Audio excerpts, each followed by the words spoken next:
ಎಲ್ಲರಿಗೂ ಶರಣಾರ್ಥಿಗಳು. ದಿನಾಂಕ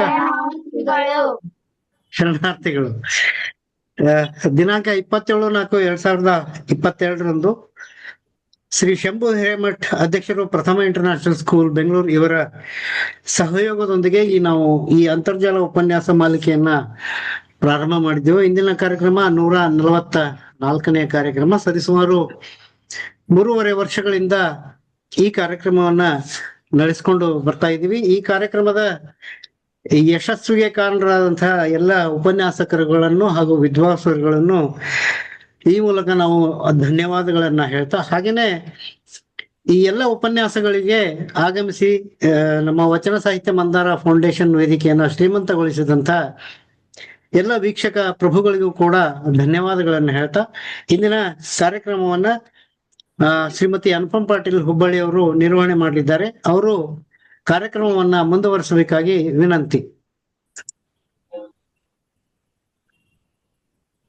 ಸರಿ ಸರ್. ಓಂ ಶ್ರೀ ಗುರು ಬಸವಲಿಂಗಾಯ ನಮಃ. ನಿಮ್ದು ಸೌಂಡ್ ಕಡಿಮೆ ಇದೆ, ವಾಲ್ಯೂಮ್ ಜಾಸ್ತಿ ಮಾಡ್ರಿ ಫೋನಲ್ಲಿ. ಈಗ ಸರ್? ಓಕೆ. ಓಂ ಶ್ರೀ ಗುರು ಬಸವಲಿಂಗಾಯ ನಮಃ. 280 ಕೋಟಿ ಗೀತವ ಹಾಡಿದರೇನಯ್ಯ, ಬೆಟ್ಟಕ್ಕೆ ನಾಯಿ ಬೊಗಳದಂತಾಯಿತಯ್ಯ. ಮನವ ಘನಕ್ಕೆ ನೆಮ್ಮದು, ಘನವ ಮನಕ್ಕೆ ನಮ್ಮದು. ಹಾಡಿದರೇನು ಓದಿದರೇನು ಗುಹೇಶ್ವರ, ನೀನುಳಿದ ಕಾಲಕ್ಕೆ 280 ಕೋಟಿ ಗೀತವೆಲ್ಲವೂ ನಿಮ್ಮದೊಂದು ಮಾತಿನೊಳಗಡಕವಯ್ಯ. ಅಲ್ಲಮರ ಈ ವಚನದೊಂದಿಗೆ ನಮ್ಮ ಅಂತರ್ಜಾಲ ವಚನ ಸಾಹಿತ್ಯ ಉಪನ್ಯಾಸ ಮಾಲಿಕೆ ಗಮಕ ಸೌರಭವನ್ನ ಪ್ರಾರಂಭಿಸೋಣ.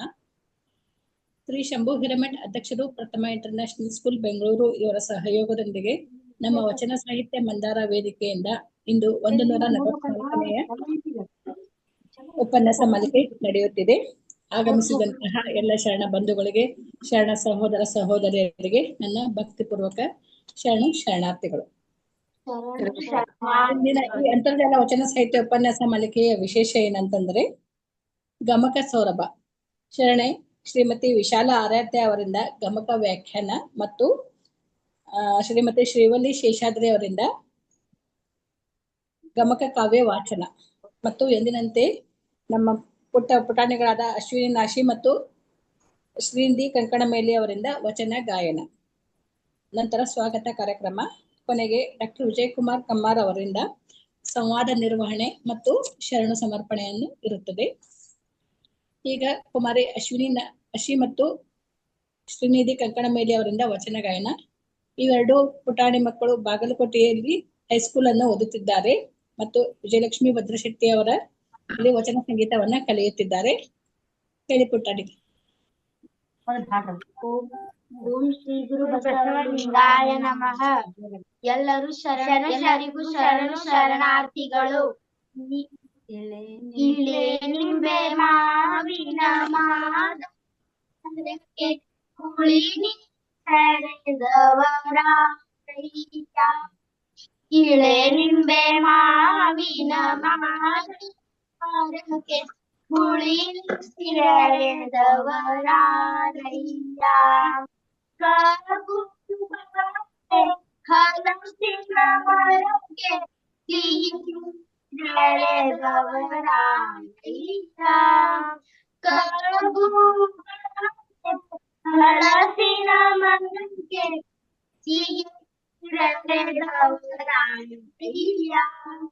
ಇಳೆ ನಿಂಬೆ ಮಾವಿನ ಮರಕ್ಕೆ ಹುಳಿ ನೆರೆದವರಾರಯ್ಯ.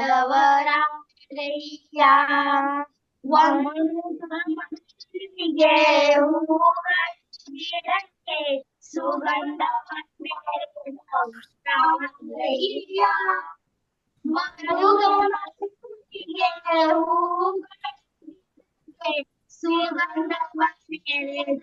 ಸುಗಂಧವನ್ನರಯ್ಯ. ಇಳೆ ನಿಂಬೆ ಮಾವಿನ ಮಾದಕ್ಕೆ ಹುಳಿ ನೆರೆದವರಾರಯ್ಯ. ಒಂದೇ ಒಂದೇ ಆಕಾಶವು ಒಂದೇ ಒಂದೇ ಒಂದೇ ಜಗವು ಒಂದೇ ಆಕಾಶವು ಒಂದೇ ಇಳೆಲಿಂಬೆ ಮಾವಿನ ಮಾದ ಕುಳಿರರೆದವರಾರಯ್ಯ ಮಲ್ಲಿಕಾರ್ಜುನ ಉದಗವನೆರೆದವರಾರಯ್ಯ ಮಲ್ಲಿಕಾರ್ಜುನ ದೇವಕ್ಕೆ ಉದಗವನೆರೆದವರಾರಯ್ಯ ಇಳೆಲಿಂಬೆ ಮಾವಿನ ಮರಕ್ಕೆ ಹುಳಿ ನೀರೆರೆದವರಾರಯ್ಯ ಸಿರಿ ನೀರೆರೆದವರಾರಯ್ಯ ಸುಗಂಧವನೆರೆದವರಾರಯ್ಯ ಉದಗವನೆರೆದವರಾರಯ್ಯ ತಂದೆ ನೀನು ತಾಯಿ ನೀನು ಬಂಧು ನೀನು ಬಳಗ ನೀನು ನೀನಿಲ್ಲದೆ ಮತ್ಯಾರು ಇಲ್ಲವಯ್ಯ ಕೂಡಲ ಸಂಗಮ ದೇವ ಹಾಲಲ್ಲದ್ದು ನೀರಲ್ಲದ್ದು ನಿಮ್ಮ ಧರ್ಮವಯ್ಯ ತಂದೆ ನೀನು ತಾಯಿ ಇವನಾರವ ಇವನಾರವ ಇವನಾರವ ಎಂದೆನಿಸಿದಿರಯ್ಯ ಇವನಮ್ಮವ ಎಂದೆನಿಸಯ್ಯ ಕೂಡಲ ಸಂಗಮ ದೇವ ನಿಮ್ಮ ಮನೆಯ ಮಗನೆಂದೆನಿಸಯ್ಯ ನನಗಿಂತ ಕಿರಿಯರಿಲ್ಲ ಶಿವಭಕ್ತರಿಗಿಂತ ಹಿರಿಯರಿಲ್ಲ ನಿಮ್ಮ ಪಾದ ಸಾಕ್ಷಿ ನನ್ನ ಮನ ಸಾಕ್ಷಿ ಕೂಡಲ ಸಂಗಮ ದೇವ ಎನಗಿದೆ ದಿವ್ಯ ಏನು ಬಂದಿರಿ ಹದುರ ಇದ್ದೀರಿ ಅಂದ ನಿಮ್ಮ ಆಯಸಿ ಯಾರಿ ಹೋಗುದೆ ಕೊಳ್ಳಿರಿ ಅಂದ ನೆಲ ಕೊಳ್ಳಿ ಹೋಗುದೆ ಒಡನೆ ಹೊಡಿದರ್ ಶಿರ ಹೊಟ್ಟೆ ಒಡೆದು ಹೋಗುದೆ ಕೊಡಲಿಲ್ಲದಿರ್ದೊಡಂದು ಗುಣವಿಲ್ಲದಿರ್ದೊಡೆ ಕೊಡಗಿ ಮೂಗ ಕೊಯ್ಯೋ ಮಾನವ ಕೂಡಲ ಸಂಗಮ ದೇವ ಕಲಬೇಡ ಕೊಲಬೇಡ ಹೊಸ ನಿಜರು ಬೇಡ ಮುನಿಯಬೇಡ ಅನ್ಯರಿಗೆ ಅಸಹ್ಯಪಡಬೇಡ ಇದಿರು ತನ್ನ ಬಣ್ಣಿಸಬೇಡ ಇದಿರು ಅಳಿಯಲು ಬೇಡ ಇದೇ ಅಂತರಂಗ ಶುದ್ಧಿ ಇದೇ ಬಹಿರಂಗ ಶುದ್ಧಿ ಇದೇ ನಮ್ಮ ಕೂಡಲ ಸಂಗಮ ದೇವ ನಲಿಸುವ ಪರಿ. ಓಂ ಶ್ರೀ ಗುರು ಬಸವಲಿಂಗಾಯ ನಮಃ. ಎಲ್ಲರಿಗೂ ಶರಣು ಶರಣಾರ್ಥಿಗಳು. ಮೌನದಲ್ಲುಂಬುದು ಆಚಾರವಲ್ಲ, ಲಿಂಗಾರ್ಪಿತವ ಮಾಡಿದ ಬಳಿಕ ತುತ್ತಿಗೊಮ್ಮೆ ಶಿವಶರಣನೆನ್ನುತ್ತಿರಬೇಕು. ಕರಣ ವೃತ್ತಿಗಳು ಅಡಗುವವು, ಕೂಡಲ ಸಂಗಮ ದೇವನ ನೆನೆಯುತ್ತ ಉಂಡಡೆ. ಮಾಡಿದೆನೆಂಬುದು ಮನದಲ್ಲಿ ಹೊಳೆದರೆ ಏಡಿಸಿ ಕಾಡಿತು ಶಿವನಡಂಗುರ. ಮಾಡಿದೆನು ಎನ್ನದಿರಾ ಲಿಂಗಕ್ಕೆ, ಮಾಡಿದೆನು ಎನ್ನದಿರಾ ಜಂಗಮಕ್ಕೆ. ಮಾಡಿದೆನೆಂಬುದು ಮನದಲ್ಲಿಲ್ಲದಿದ್ದಡೆ ಬೇಡಿತನಿವನು ಕೂಡಲ ಸಂಗಮ ದೇವ. ನುಡಿದರೆ ಮುತ್ತಿನ ಹಾರದಂತಿರಬೇಕು, ನುಡಿದರೆ ಮಾಣಿಕ್ಯದ ದೀಪ್ತಿಯಂತಿರಬೇಕು, ನುಡಿದರೆ ಸ್ಫಟಿಕದ ಶಲಾಕೆಯಂತಿರಬೇಕು, ನುಡಿದರೆ ಲಿಂಗ ಮೆಚ್ಚಿ ಹೌದೌದೆನ್ನಬೇಕು. ನುಡಿಯೊಳಗಾಗಿ ನಡೆಯದಿದ್ದರೆ ಕೂಡಲ ಸಂಗಮನೆಂತೊಲಿವನಯ್ಯ. ಉಳ್ಳವರು ಶಿವಾಲಯ ಮಾಡುವರಯ್ಯ, ನಾನೇನು ಮಾಡಲಿ ಬಡವನಯ್ಯ. ಎನ್ನ ಕಾಲೇ ಕಂಬ, ದೇಹವೇ ದೇಗುಲ, ಶಿರವೇ ಹೊನ್ನ ಕಳಸವಯ್ಯ. ಕೂಡಲ ಸಂಗಮ ದೇವ ಸ್ಥಾವರ ಕಳಿಯುಂಟು, ಜಂಗಮ ಕಳಿವಿಲ್ಲ. ನೀನೊಲಿದಡೆ ಕೊರಡು ಕೊನರುವುದಯ್ಯ, ನೀನೊಲಿದಡೆ ಬರಡು ಹಯನುವುದಯ್ಯ, ನೀನೊಲಿದಡೆ ವಿಷವೆಲ್ಲ ಅಮೃತವುದಯ್ಯ, ನೀನೊಲಿದಡೆ ಸಕಲ ಪಡಿ ಪದಾರ್ಥ ಇದರಲ್ಲಿರ್ಪು ಕೂಡಲ ಸಂಗಮ ದೇವ. ಮಕ್ಕಳ ಹೆಸರು ಹೇಳ್ರಿ. ಅಶ್ವಿನಿ ಯಾರ್ ಶ್ರೀನಿಧಿ ಹೇಳ್ರಿ ಇದ್ರೊಳಗೆ. ಅಶ್ವಿನಿ ಗುಂಡಪ್ಪ ನಾಶಿ, ವೀಣಮ್ಮ ಸನ್ನಿಧಿ ವಿಜಯ್ ಮಾಂತೇಶ್ ಕಂಕನ್ಮೇಲಿ. ಇನ್ನೊಂದ್ಸರಿ ಹೇಳು. ಸನ್ನಿಧಿ ವಿಜಯ್ ಮಾಂತೇಶ್ ಕಂಕನ್ಮೇಲಿ. ಸನ್ನಿಧಿ. ಓಕೆ. ಸನ್ನಿಧಿ ಕಂಕಣಮೇಲಿ. ಓಕೆ. ನಾ ಇಟ್ರಿವಲ್ಲಿ ಅದೆಲ್ಲ ಕೇಳಿದ್ರು ಶ್ರೀನಿಧಿ ಅಂತ ಮಾಡ್ಬಿಟ್ಟಿದ್ದೆ ಅವಳ ಹೆಸರನ್ನು.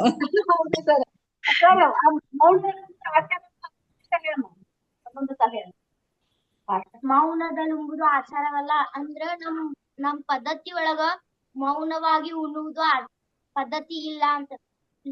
ಲಿಂಗಾರ್ಪಿತವ ಮಾಡಿದ ಬಳಿಕ ತುತ್ತಿಗೊಮ್ಮೆ ಶಿವಶರಣನೆನ್ನುತ್ತಿರಬೇಕು. ಅಂದ್ರ ಲಿಂಗಕ್ಕ ಮೊದಲ ತೋರಿಸಿ ಉಂದ್ರ ಉಣ್ಣುತ್ತ ಶಿವ ಶಿವ ಬಸವ ಬಸವ ಅನ್ಬೇಕ. ಕರ್ಣ ವೃತ್ತಿಗಳು ಅಡಗುವವು ಅಂದ್ರ ಕೆಟ್ಟದ್ದೆಲ್ಲ ಹೋಗಿ ಒಳ್ಳೇದು ನಮ್ಗ ಬರ್ತೈತಿ. ಕೂಡಲ ಸಂಗಮ ದೇವನ ನೆನೆಯುತ್ತ ಉಂಡಡೆ ಅಂದ್ರ ಕೂಡಲ ಸಂಗಮ ದೇವರನ್ನ ನೆನೆಯುತ್ತ ಉಣ್ಬೇಕ. ಊಟ ಮಾಡುವಾಗ ಟಿವಿ ಮೊಬೈಲ್ ನೋಡ್ಬಾರ್ದ್ರಿ. ಅಪ್ಪಿ ಕರ್ಣಗಳು ಅಂದ್ರೆ ಯಾವುವು? ಕರಣಿ ವೃತ್ತಿಗಳು ಅಡಗುವಂತ ಕರಣಗಳು ಯಾವು? ಚಿತ್ತ, ಬುದ್ಧಿ, ಅಹಂಕಾರ, ಮನಸ್ಸು. ಚಿತ್ತ ಹೇಳು. ಚಿತ್ತ, ಬುದ್ಧಿ, ಅಹಂಕಾರ, ಮನಸ್ಸು ಹೇಳು. ಚಿತ್ತ, ಬುದ್ಧಿ, ಅಹಂಕಾರ, ಮನಸ್ಸು ಶುದ್ಧೀಕರಣ. ಇವು ಕರಣ ಚತುಷ್ಟಯಗಳು ಅಂತಾರೆ. ಇವ್ ನೆನಪಿಟ್ಕೋಬೇಕು. ಓಕೆ. ಧನ್ಯವಾದಗಳು ಅಶ್ವಿನಿ ಮತ್ತೆ ಸನ್ನಿಧಿಗೆ. ಎಲ್ಲಾರು ಮಕ್ಕಳು ವಚನ ಅಷ್ಟ ಹಾಡ್ತಿದ್ರು. ಈ ಸರಿ ಇವತ್ತು ಅರ್ಥನೂ ಹೇಳ್ಬಿಟ್ರು ಇಬ್ರು ಮಕ್ಕಳು. ಮೇಡಮ್ ನಮ್ಮ ಮೇಷ್ಟ್ರು ದಯಾನಂದ್ ನುಲಿ ಅವರು ಅಲ್ಲಿನೂ ಪಾಠ ಮಾಡಿದ್ರು. Thank you sir. ನುಲಿ ಸರ್, ಥ್ಯಾಂಕ್ ಯು. ಇಂತ ಸಣ್ಣ ಸಣ್ಣ ಚಿಕ್ಕ ಚಿಕ್ಕ ವಿಷಯಗಳು ಬಹಳಷ್ಟು ನೆನಪಿನಲ್ಲಿ ಉಳಿಯುತ್ತೆ ಅಂತ.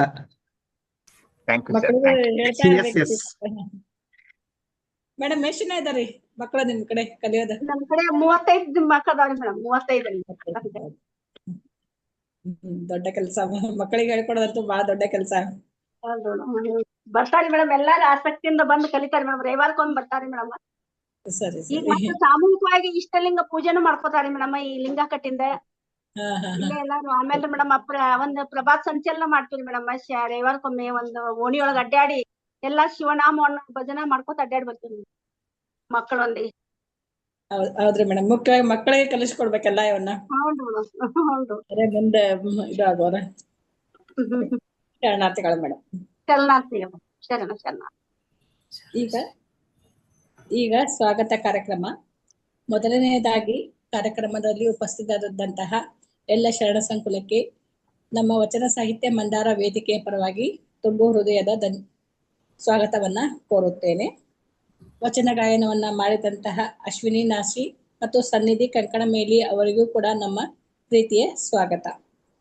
ಈ ವೇದಿಕೆಯಲ್ಲಿ ಗಮಕ ವ್ಯಾಖ್ಯಾನ ಮಾಡುತ್ತಿರುವ ಶ್ರೀಮತಿ ವಿಶಾಲ ಆರಾಧ್ಯ ಅವರಿಗೂ ಮತ್ತು ಗಮಕ ಕಾವ್ಯ ವಚಿಸುತ್ತಿರುವ ಶ್ರೀಮತಿ ಶ್ರೀವಲ್ಲಿ ಶೇಷಾದ್ರಿ ಅವರಿಗೆ ನಮ್ಮ ವಚನ ಸಾಹಿತ್ಯ ಮಂದಾರ ವೇದಿಕೆಯ ಪರವಾಗಿ ತುಂಬ ಹೃದಯದ ಸ್ವಾಗತವನ್ನ ಕೋರುತ್ತೇನೆ. ಕೊನೆಯದಾಗಿ ಈ ಕಾರ್ಯಕ್ರಮದ ಸಂಯೋಜಕರಾದಂತಹ ಡಾಕ್ಟರ್ ವಿಜಯಕುಮಾರ್ ಕಮಾರ್ ಅವರಿಗೆ ಮತ್ತು ಸಹ ಸಂಯೋಜಕರಾದಂತಹ ಡಾಕ್ಟರ್ ಸರ್ವಮಂಗಲ ಸಕ್ರಿ ಮತ್ತು ಡಾಕ್ಟರ್ ಪುಷ್ಪಾವತಿ ಶಿಲೋಡಿಮಠ ಅವರಿಗೂ ಆತ್ಮೀಯವಾದ ಸ್ವಾಗತವನ್ನ ಕೋರುತ್ತೇನೆ.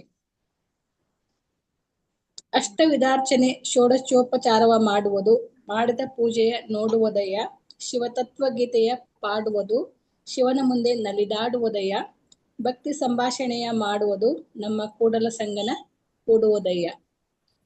ಈಗ ನಾವೆಲ್ಲರೂ ಕುತೂಹಲದಿಂದ ಕಾಯುತ್ತಿರುವಂತಹ ಸಮಯ ಗಮಕ ಸೌರಭ. ಮೊದಲಿಗೆ ಈ ಗಮಕ ಅಂದ್ರೇನು ಅಂತ ಸಂಕ್ಷಿಪ್ತವಾಗಿ ನೋಡೋಣಂತ. ಗಮಕ ಅಂದ್ರೆ ಪದ್ಯ ಮತ್ತು ಚಂಪು ಕಾವ್ಯವನ್ನ ರಾಗಬದ್ಧವಾಗಿ ಹಾಡುವ ಕಲೆ. ಇದು ಕಾವ್ಯದ ಅರ್ಥ, ಭಾವ ಮತ್ತು ನವರಸಗಳಿಗೆ ಪ್ರಾಧಾನ್ಯತೆಯನ್ನ ನೀಡಿ ಕವಿ ಬಳಸಿದ ಛಂದಸ್ಸು, ರಾಗ ಮತ್ತು ಶ್ರುತಿಬದ್ಧವಾಗಿ ಕಾವ್ಯವನ್ನ ಓದುವ ಕಲೆ. ಇದಿಷ್ಟು ಸ್ವಲ್ಪ ಬೇಸಿಕ್ ಅಷ್ಟೇ. ಈಗ ನಮ್ಮ ವೇದಿಕೆಗೆ ಚಾಮರಸನ ಪ್ರಭುಲಿಂಗ ಲೀಲೆ ಗತಿ 14 ಅಲ್ಲಮರು ಕಲ್ಯಾಣಕ್ಕೆ ಬಂದುದು ಈ ಭಾಗವನ್ನ ಶ್ರೀಮತಿ ಶ್ರೀವಲ್ಲಿ ಶೇಷಾದ್ರಿ ಅವರು ವಾಚಿಸುತ್ತಾರೆ ಮತ್ತು ಶ್ರೀಮತಿ ವಿಶಾಲ ಆರಾಧ್ಯ ಅವರು ಗಮಕದ ವ್ಯಾಖ್ಯಾನವನ್ನ ಮಾಡಿಕೊಡುತ್ತಾರೆ. ಅದಕ್ಕೂ ಮೊದಲು ಅವರಿಬ್ಬರ ಒಂದು ಪುಟ್ಟ ಪರಿಚಯವನ್ನ ಮಾಡಿಕೊಡ್ತೇನೆ. ಶ್ರೀವಲ್ಲಿ ಶೇಷಾದ್ರಿ ಅವರು ಮೂಲತಃ ಚಂದಾಪುರದವರು. ಬೆಂಗಳೂರಿನಲ್ಲಿ ವಾಸ. BCom ಮತ್ತು ಹಿಂದಿಯಲ್ಲಿ ಪದವಿಯನ್ನ ಪಡೆದಿದ್ದಾರೆ. ಸಂಗೀತದ ಸೀನಿಯರ್ ಅನ್ನ ಮುಗಿಸಿದ್ದಾರೆ.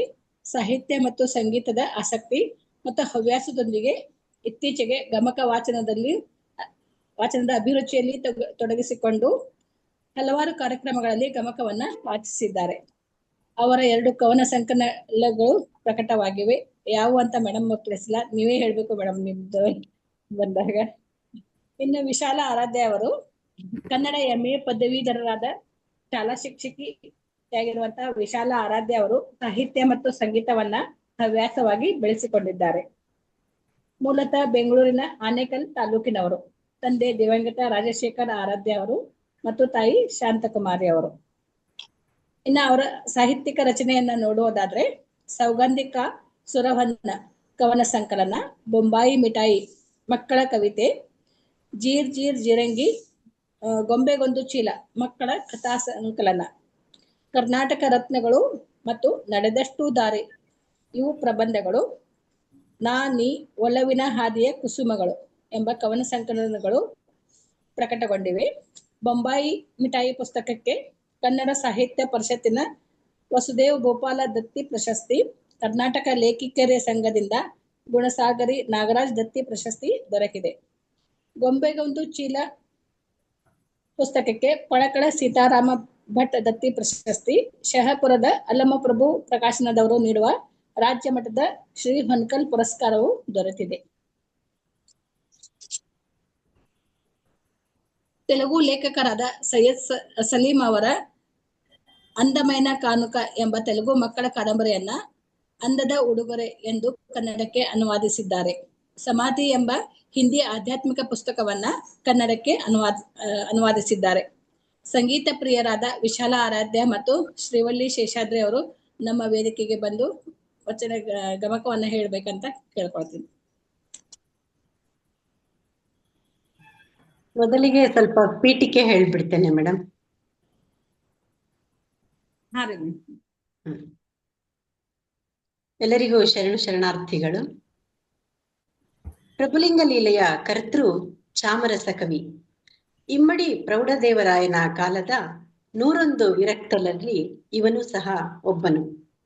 ಇಮ್ಮಡಿ ದೇವರಾಯನ ಕಾಲವೆಂದರೆ ವೀರಶೈವ ಸಾಹಿತ್ಯದ ಸುವರ್ಣ ಕಾಲ ಎಂದು ಹೆಸರಿಸುವಷ್ಟು ಪ್ರಮಾಣದಲ್ಲಿ ರಾಜಾಶ್ರಯ ಈ ಸಾಹಿತ್ಯದ ಅಭಿವೃದ್ಧಿಗೆ ದೊರೆತಿದೆ. ಈ ಪ್ರಭುಲಿಂಗ ಲೀಲೆಯ ಕವಿತೆಗಳು ಭಾಮಿನಿ ಷಟ್ಪದಿಯಲ್ಲಿದ್ದು ಒಟ್ಟು 24 ಗತಿ ಮತ್ತು 1111 ಪದ್ಯಗಳನ್ನು ಒಳಗೊಂಡಿದೆ.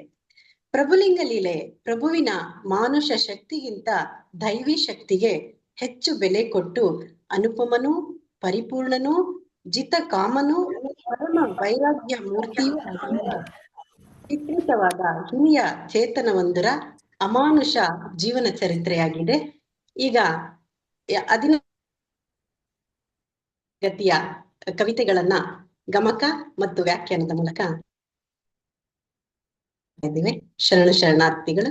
ಶ್ರೀವಳ್ಳಿ ಮೇಡಮ್. ಶರಣಾರ್ಥಿ. ಪ್ರಭುದೇವರು ಕಲ್ಯಾಣಕ್ಕೆ ಬಂದುದು.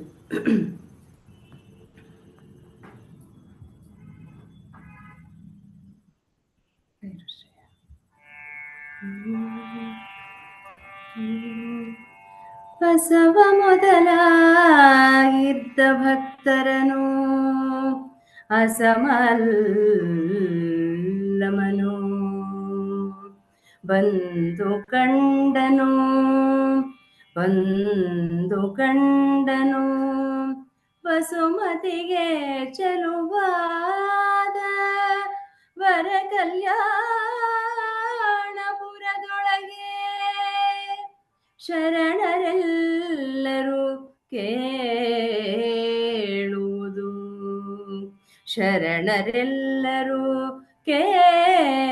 ಕೇಳುವುದು ಸತ್ಕರಿಸಿ ಮುಂದಣ ಸಂಗತಿಯ ಸಡಗರಣೆಯನು ಸಲಸಿದ್ಧರಾಮನ ಬೋಧಿಸಿದ ಬಳಿಕ ಗುರುಗುಹೇಶ್ವರನೊಲಿದು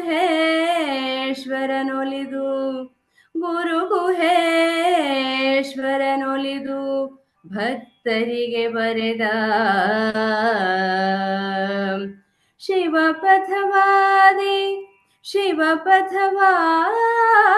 ಶಿವಪಥವಾದಿಗತಿಯನು ವರಮನೋಹರವೆನಿಸುವಿ ಪ್ರಭುಲಿಂಗಲೀಲೆಯಲ್ಲಿ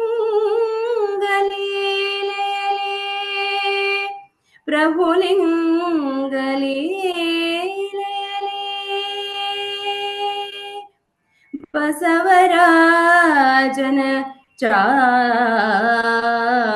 ಚರಿತೆಯ ಬಿಸಿಲಿಗಖಿಲರ ಮನವ ಭಕ್ತಿಯ ಬಿಸರುಹಂಗಳ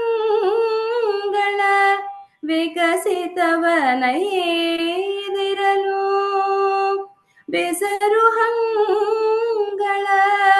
ವಿಕಸಿತವನೈದಿರಲು ತಾನರಿದು ವಸುಮತಿಗೆ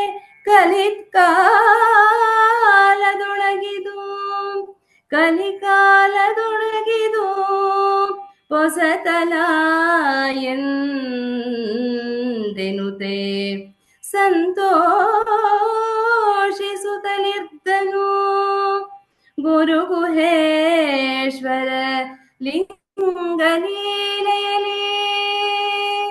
ಗುರುಗುಹೇಶ್ವರ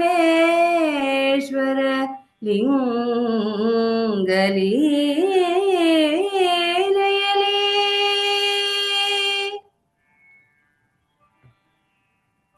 ಈ ಗತಿಯ ಶೀರ್ಷಿಕೆಯೇ ಹೇಳುವಂತೆ ಪ್ರಭುದೇವರು, ಬಸವರು ಮತ್ತೆ ಇನ್ನಿತರ ಭಕ್ತರ ಸಮೂಹವಿದ್ದ ಎಡೆಗೆ ಎಣೆಯಿಲ್ಲದ ಅಲ್ಲಮನು ಭೂಮಿಯಲ್ಲಿ ಚೆಲುವನೂ ಶ್ರೇಷ್ಠವೂ ಆದಂತಹ ಕಲ್ಯಾಣಪುರದೊಳಗೆ ಬಂದು ಬಸವ ಮೊದಲಾದ ಭಕ್ತರನ್ನು ಕಂಡನು. ನಂತರ ಸಿದ್ದರಾಮನಿಗೆ ಚೆನ್ನಾಗಿ ಬೋಧಿಸಿ ಅನಂತರದ ಸಂಗತಿಯ ಸಂಭ್ರಮವನ್ನು ಕೇಳುವುದು ಈ ಗತಿಯಲ್ಲಿ ನಾವು ಕೇಳುತ್ತೇವೆ. ಗುರು ಗುಹೇಶ್ವರನು ಒಲಿದು ಶಿವ ಭಕ್ತರಿಗೆ ಹೇಳಿದ ಶಿವ ಪಥದ ಪ್ರಾರಂಭದ ದಿಕ್ಕನ್ನು ಶ್ರೇಷ್ಠವೂ ಮನೋಹರವೂ ಎನಿಸಿರುವ ಈ ಪ್ರಭುಲಿಂಗ ಲೀಲೆಯಲ್ಲಿ ಶರಣರೆಲ್ಲರೂ ನಾವು ಕಾಣಬಹುದು. ಬಸವರಾಜನ ಮನೋಹರವಾದ ಚರಿತೆಯ ಬಿಸಿಲಿಗೆ ಸರ್ವರ ಮನದ ಭಕ್ತಿಯ ಕಮಲಗಳು ಅರಳಿರಲು ಅದನ್ನು ತುಳಿದು ಭುವಿಯಲ್ಲಿ ಕಲಿಕಾಲದಲ್ಲಿ ಇದು ಹೊಸತು ಎಂದೆನ್ನುತ್ತಾ ಗುರು ಗುಹೇಶ್ವರ ಲಿಂಗನು ಲೀಲೆಯಿಂದ ಸಂತೋಷಿಸುತ್ತಿದ್ದನು. ಈ ಗತಿಯಲ್ಲಿ ನಾವು ಅನೇಕ ಉಪಮೆಗಳನ್ನ ಕೇಳಬಹುದು. ಎಷ್ಟು ಸೊಗಸಾದ ಉಪಮೆ ನೋಡಿ. ಎಲ್ಲ ಭಕ್ತರು ಸಹ ಕಮಲಗಳಂತೆ ಇದ್ದರು. ಆ ಪ್ರಭುದೇವರು ಬರಲಿಕ್ಕೆ, ಆ ಸೂರ್ಯನಂತಹ ಪ್ರಭುದೇವರು ಬರಲು ಈ ಕಮಲಗಳೆಲ್ಲ, ಶರಣರೆಲ್ಲ ಮುಖಗಳು ಅರಳಿ ಕಾಯ್ತಾ ಇದ್ರು ಅಂತ ಇಲ್ಲಿ ರೂಪಕಗಳ ಮೂಲಕ ಚಾಮರಸರು ನಮ್ಮ ಮುಂದೆ ಇಟ್ಟಿದ್ದಾರೆ. ಮುಂದಿನ ಕವಿತೆಯನ್ನ ಕೇಳೋಣ. ಕಾಡಲೇಕಿನ್ನೆನ್ನ ಭಕ್ತರು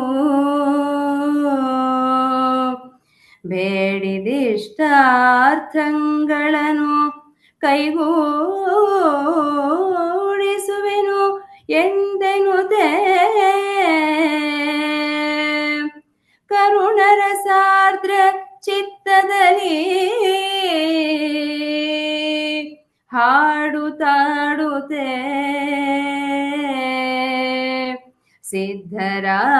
ಸಿದ್ಧರಾಮನ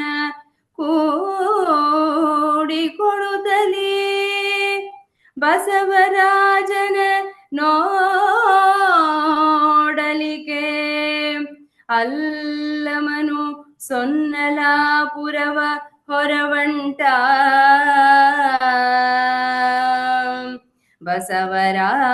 ಬಸವರಾಜನ ನೋಡಲಿಕೆ ಅಲ್ಲಮನು ಸೊನ್ನಲಾಪುರವ ಹೊರವಂಟ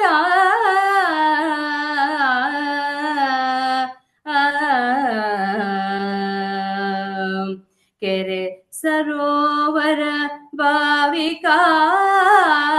ಬಾವಿಕಾಲುವೆಯೊರತೆ ಹೂಗಿಡು ತೋಟ ಕಿಕ್ಕಿರಿಗಿರಿದ ಮಾದಲ ಮಾವು ನೇರಳ ಹಲಸು ನಾರಂಗ ಅರವಟಿಗೆ ಛತ್ರಗಳು ಪಥದಲ್ಲಿ ತಿರುಗಿದವು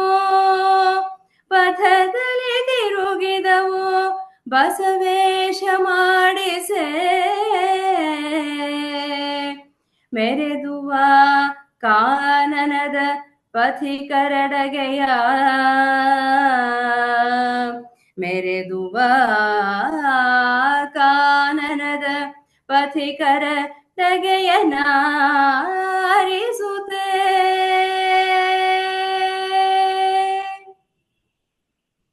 ಬಿರಿದ ಕಮಲಗಳಂತೆ ಕಾಯುತ್ತಿದ್ದಂತಹ ಈ ಸೂರ್ಯ ದೇವನಂತೆ ಅಲ್ಲಮ ಪ್ರಭುವಿಗೆ ಕಾಯುತ್ತಿದ್ದಂತಹ ಅವರಿಗಿನ್ನೂ ಕಂಡಿಲ್ಲ ಅವರು.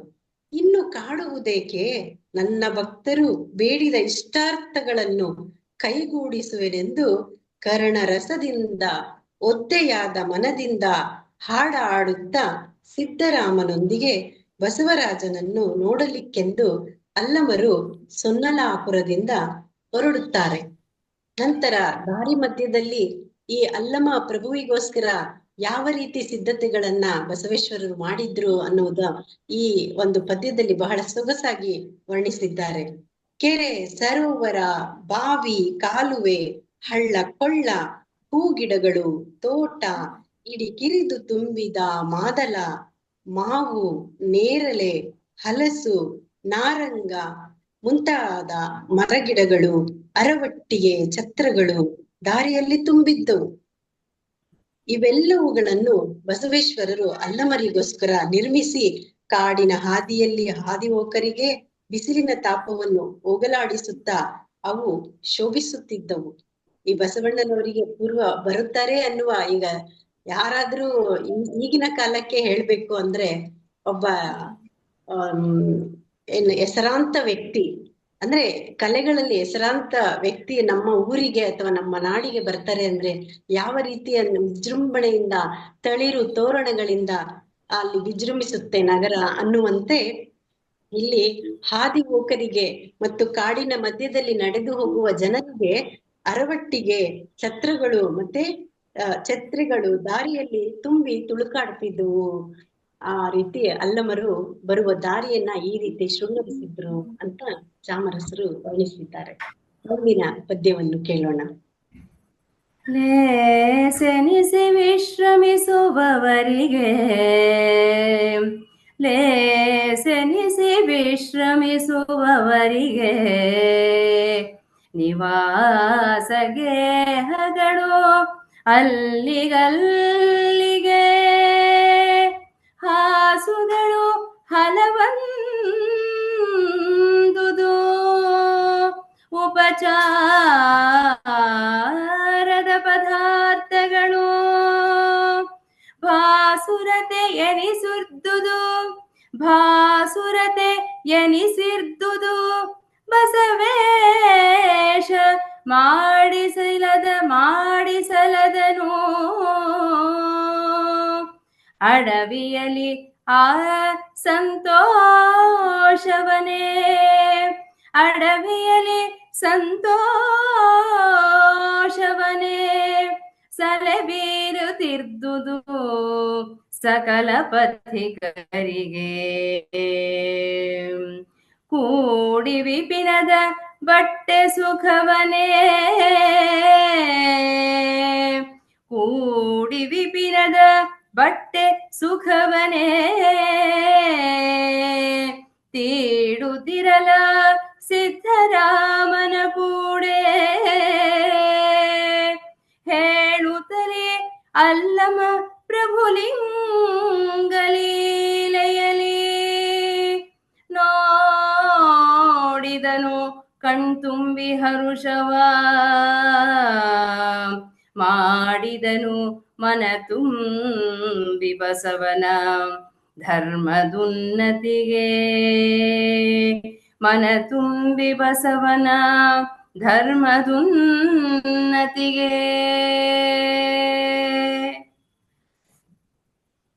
ಹೀಗೆ ಸಂಭ್ರಮ ಅಲ್ಲಿ ಮನೆ ಮಾಡಿರುತ್ತೆ.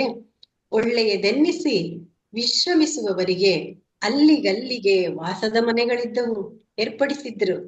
ಹಾಸಿಗೆಗಳಿದ್ದವು, ಆಯಾಸವಾದವರು ವಿಶ್ರಮಿಸಲಿ ಎಂದು. ಹಲವು ಬಗೆಯ ಉಪಚಾರದ ಪದಾರ್ಥಗಳು. ಇದನ್ನು ಅಡವಿಯಲ್ಲಿ ಬಸವೇಶ ಮಾಡಿಸಲು ಎಲ್ಲ ದಾರಿ ಹೋಕರಿಗೂ ಸಂತೋಷವನ್ನುಂಟು ಮಾಡುತ್ತಿದ್ದವು. ಕಾಡಿನ ಮಾರ್ಗವು ಸುಖವನ್ನು ಹರಡುತ್ತಿರಲು ಬಸವೇಶ್ವರ ಅಲ್ಲಮ ಪ್ರಭುಗಳು ಈ ಸಿದ್ದರಾಮನೊಂದಿಗೆ ಮಾತನಾಡುತ್ತಾ ಬಸವನ ಧರ್ಮದ ಏಳಿಗೆಯನ್ನು ಕಣ್ತುಂಬ ನೋಡಿ ಅತಿಶಯವಾಗಿ ಬಾಯ್ತುಂಬ ಕೊಂಡಾಡಿ ಸಂತೋಷವನ್ನು ವ್ಯಕ್ತಪಡಿಸುತ್ತಿದ್ದರು. ಮುಂದಿನ ಪದ್ಯವನ್ನ ನೋಡೋಣ. ಬರುತ್ತಲಿ ತನ್ನ ಪಾದ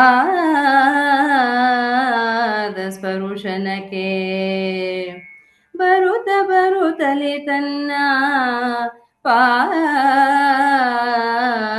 ಸ್ಪರುಶನಕ್ಕೆ ನಯವಾದ ಸಚರಾಚರನೆಲ್ಲರ ನಯವಾದ ಸಚರಾಚರನೆಲ್ಲರ ಪಾವನವ ಮಾಡುತ್ತೆ ಪಾವನವ ಮಾಡುತ್ತೆ ಮಹಾತ್ಮೆಯಲಿ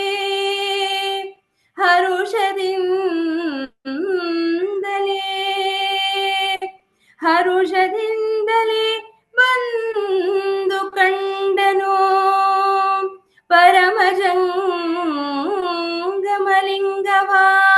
ಪರಮಜಂಗಮಲಿಂಗವಾಗಿಯೇ ಗುರುಗುಹೇಶ್ವರನೊಲಿದು ಕಲ್ಯಾಣವನು ಕರುಣದಲ್ಲಿ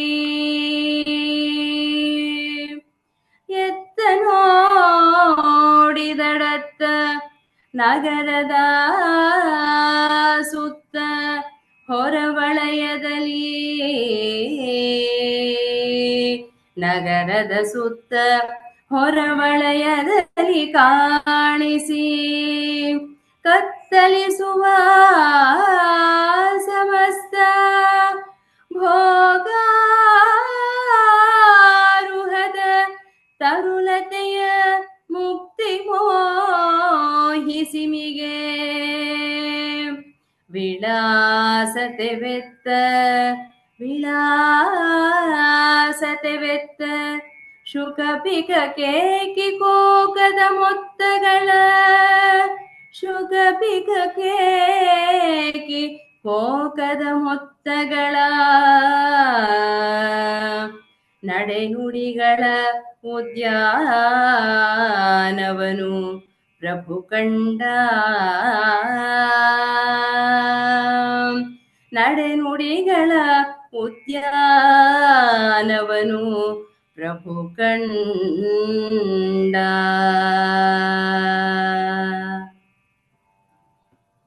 ಹೀಗೆ ಈ ಹಾದಿಯಲ್ಲಿ ಬಸವೇಶ್ವರರನ್ನ ಭೇಟಿ ಮಾಡ್ಲಿಕ್ಕೆ ಬರ್ತಾ ಇರ್ತಕ್ಕಂತ ಹಾದಿಯಲ್ಲಿ ಬರುತ್ತಾ ತನ್ನ ಪಾದ ಸ್ಪರ್ಶಕ್ಕೆ ಪಾತ್ರವಾದ ಚರಾಚರಗಳನ್ನೆಲ್ಲ ತನ್ನ ಮಹಿಮೆಯಿಂದ ಪಾವನನನ್ನಾಗಿ ಮಾಡುತ್ತಾ ಹರುಷದಿಂದ ಶ್ರೇಷ್ಠವಾದ ಜಂಗಮಲಿಂಗವಾಗಿಯೇ ಒಲಿದು ಬಂದ ಗುರು ಗುಹೇಶ್ವರನು ಕರುಣದಿಂದ ಕಲ್ಯಾಣವನ್ನು ಕಂಡನು.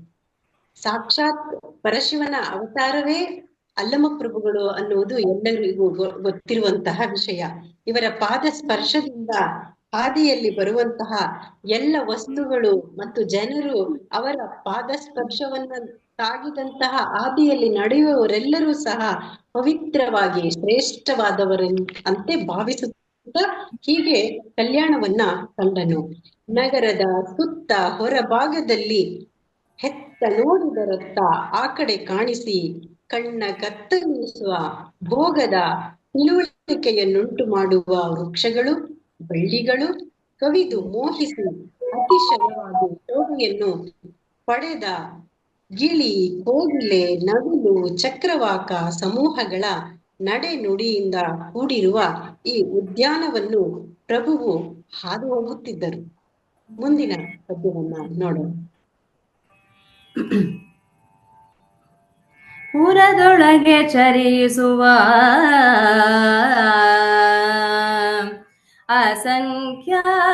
ಅಸಂಖ್ಯಾತರ ಮಹೋನ್ನತ ಭಕ್ತಿರಸವ ಪುರದೊಳಗೆ ನಗೆದುಕ್ಕಿ ಪಿಸಟಂ ಬರಿದು ಚಲುವಾಗಿ ಪುರದ ಹೊರವಲಯದಲ್ಲಿ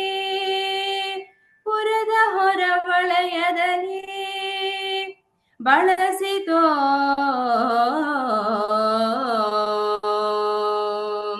ಹಿರಿಯ ಗಂಭೀರತೆಯಲಿ ಎನ್ನಲು ಆ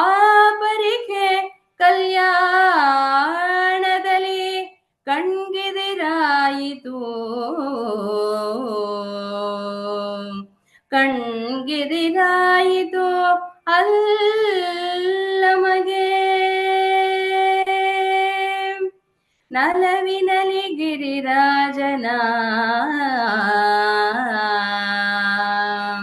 ಅತಿ ನಿಶ್ಚಲದ ಶಿವಭಕ್ತರ ಚರಿತ್ರಗಳ ವಿಳಾಸವ ಸುತ್ತ ನೋಡುವೆನೆಂದು ಮಂಡಳಿಸಿ ನೆಲಸಿದನೋ ಪೇಳೆನಲು ನೆಲಸಿದನೋ ಪೇಳೆನಲು ಕೋಟೆಯ ಬಳೆಯ ವರ್ತಿಸಿ ಮೆರೆದು ತೋರುವ ತೊಳಪ ಕಲ್ಯಾಣ ಕಣ್ಗಿದಿರಾಯಿತು ಕಲ್ಯಾಣ ಕಣ್ಗಿದಿರಾಯಿತು ಅಲ್ಲಮಗೆ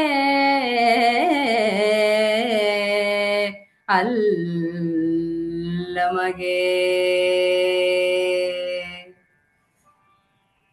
ಅಲ್ಲಿ ಆ ನಗರಕ್ಕೆ ಅಲ್ಲಮರು ಬರುತ್ತಿರುವ ಆ ಸಂಭ್ರಮದಲ್ಲಿ ಹೇಗೆ ಜನರೆಲ್ಲ ಓಡಾಡ್ತಾ ಇದ್ರು ಅಂದ್ರೆ, ಪುರದೊಳಗೆ ಓಡಾಡುವ ಅಸಂಖ್ಯಾತರ ಮಹೋನ್ನತ ಭಕ್ತಿರಸವು ಆ ನಗರದಲ್ಲಿ ಹುಕ್ಕಿತ್ತು.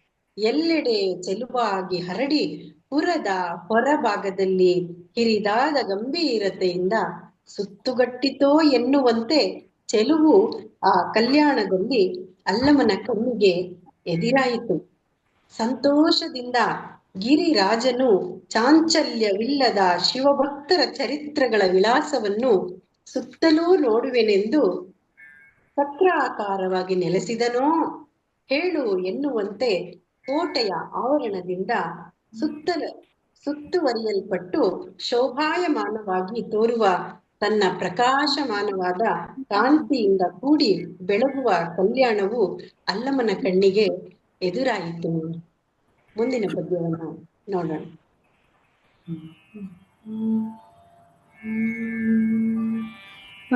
ಬಂದು ಮೆಲ್ಲನೆ ಬಸವರಾಜನ ಮಂದಿರಕ್ಕೆ ಬಂದು ಮೆಲ್ಲನೆ ಬಸವರಾಜನ ಮಂದಿರಕ್ಕೆ ಚಲುವಾದ ಬಾಗಿಲ ಮುಂದೆ ಚಲುವಾದ ಬಾಗಿಲ ಮುಂದೆ ನಿಂದಿರಲು ಅಲ್ಲಮ ಪ್ರಭು ಸಿದ್ಧರಾಮನು ನಿಂದಿರಲು ಅಲ್ಲಮ ಪ್ರಭು ಸಿದ್ಧರಾಮನು ಅಂದು ಭಾವಿಸಿ ನೋಡಿ ಇವರೇನು ಇಂದು ಮೌಳಿಯ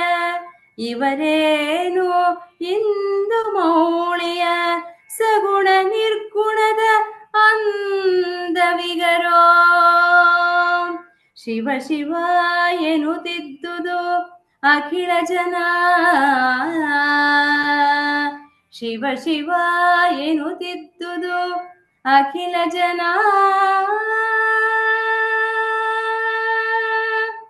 ಕರತಳದೊಳು ಎಡೆಗೊಂಡು ಪೂಜಾ ಆತುರತೆಯಿಂದಿರುತ್ತ ಒಲಿದು ತಾನೇ ಚರವನು ಅಂಗೀಕರಿಸಿ ಬಂದೊಡಲೆ ಸುಲೇಸಿನುತೆ ಕರೆಯಿರೆ ಇನ್ನೊಳಯಕ್ಕೆ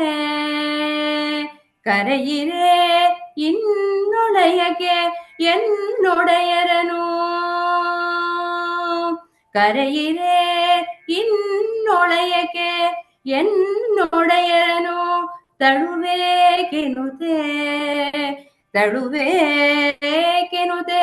ಬಸವನು ಹರುಷದಿಂದಲೇ ಹಡಪದ ಅಪ್ಪಣಂಗೆ ನೇಮಿಸಿದ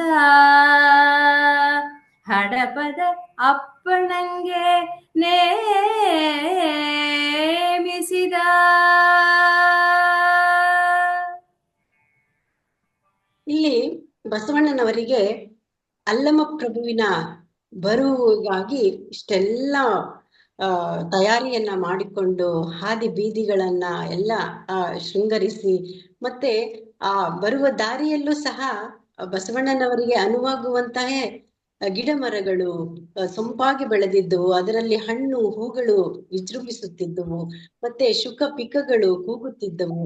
ಈ ಒಂದು ಸನ್ನಿವೇಶನ ನಾವು ಮನಸ್ಸಿನಲ್ಲೇ ನೆನಪು ಮಾಡ್ಕೊಳ್ಳೋಣ. ಆಗ ಬಸವಣ್ಣನವರಿಗೆ ಎಷ್ಟು ಸಂತೋಷದಲ್ಲಿ ಲೀನವಾಗಿದ್ರು ಅಂದ್ರೆ, ಮುಂದಿನ ಪದ್ಯದಲ್ಲಿ ನಾನು ಹೇಳ್ತೇನೆ. ಬಸವನೆಂಬ ಜಾತಕ ಪಕ್ಷಿಗೆ, ಇಲ್ಲಿ ನೋಡಿ, ಜಾತಕ ಪಕ್ಷಿ ಅಂದ್ರೆ ಕಾಯುವ ಪಕ್ಷಿ. ಅದು ಜಾತಕ ಪಕ್ಷಿಗೆ ಅಲ್ಲಮ್ಮನೆಂಬ ಹೆಸರಿನ ಮೋಡವು ತನ್ನ ಕರುಣೆಯ ಮಳೆಯನ್ನು ಪ್ರೀತಿಯಿಂದ ಅಲ್ಲಿ ಸುರಿಸಲು ಕಾಯುತ್ತಿತ್ತು.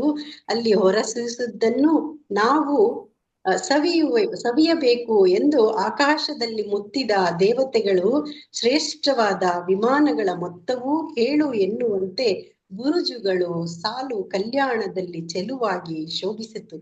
ನಂತರ ಕೋಟೆಯೊಳಗಿನ ಕಿರುದಾರಿ, ವಕ್ರದಾರಿ, ಹಲವು ಅಂತಸ್ತುಗಳ ಮಹಡಿಗಳು, ಅಂಗಡಿ ಬೀದಿಗಳು, ಇವುಗಳ ಸಂಪತ್ತಿನಿಂದ ಕೂಡಿದ ಜನಭರಿತವಾದ ಕಲಕಲ ಧ್ವನಿಯಿಂದ ಕೂಡಿದ ಕಲ್ಯಾಣಪುರದೊಳಗೆ ಸುತ್ತಾಡಿ ನೋಡುತ್ತಾ ಬಸವರಾಜನ ಮನೆಗೆ ಅಲ್ಲಮ ಸಿದ್ದರಾಮರೊಡನೆ ಸಂತೋಷದಿಂದ ಬಂದು ನಿಲ್ಲುತ್ತಾರೆ.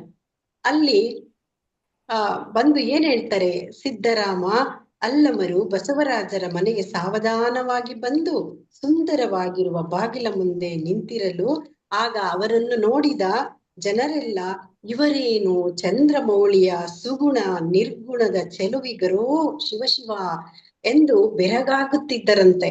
ಮತ್ತೆ ಇವರನ್ನು ಕಂಡು ಬಸವಣ್ಣನವರ ಸಹಾಯಕರಾಗಿ ಇದ್ದಂತಹ ಹಡಪದ ಅಪ್ಪಣ್ಣಗಳು ಓಡಿ ಬಂದು ಏನ್ ಹೇಳ್ತಾರೆ, ತಡ ಮಾಡದೆ ನಡೆದು ಬಂದು ಬಸವಣ್ಣನವರ ಹತ್ರ ಹೇಳ್ತಾರಂತೆ, ಮಹಾಗಣದೊಂದಿಗೆ ಬಸವರಾಜನು ಶಿವಲಿಂಗಾರ್ಚನೆ ಮಾಡುತ್ತಿದ್ದ ವೇಳೆಯಲ್ಲಿ ಶಿವನ ದೃಶ್ಯ ಅದೃಶ್ಯ ರೂಪಗಳ ದಣಿಗಳಿಬ್ಬರೂ ಬಂದರು ಎಂದು ಶಿವಪೂಜೆ ಮಾಡುತ್ತಿದ್ದಂತಹ ಬಸವರಾಜನಿಗೆ ಹೇಳುತ್ತಾರೆ.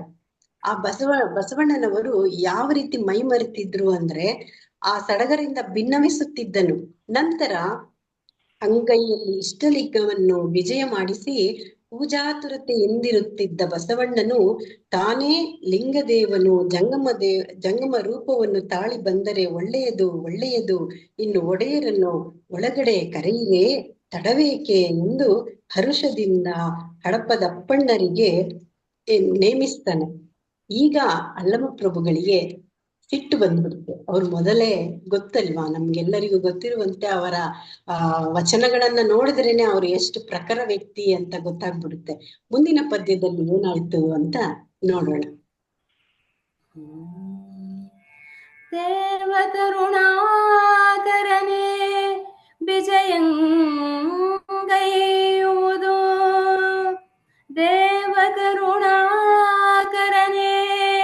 ವಿಜಯಂಗೈಯುವುದು, ಒಳಗಡೆಗೊಂಡೊಡೆ ಯಮಗೊಳಗಾವ ತತ್ತವಸರವು, ಯಮಗೊಳಗಾವ ತತ್ತವಸರವು, ನಮಗೇಕೆ ಅರಸು ಮನೆಗಳಲ್ಲಿ ಭಾವಿಸಲು, ನಮಗೇಕೆ ಅರಸು ಮನೆಗಳಲ್ಲಿ ಭಾವಿಸಲು, ಸಂಚಾರವೆನುತಲಿ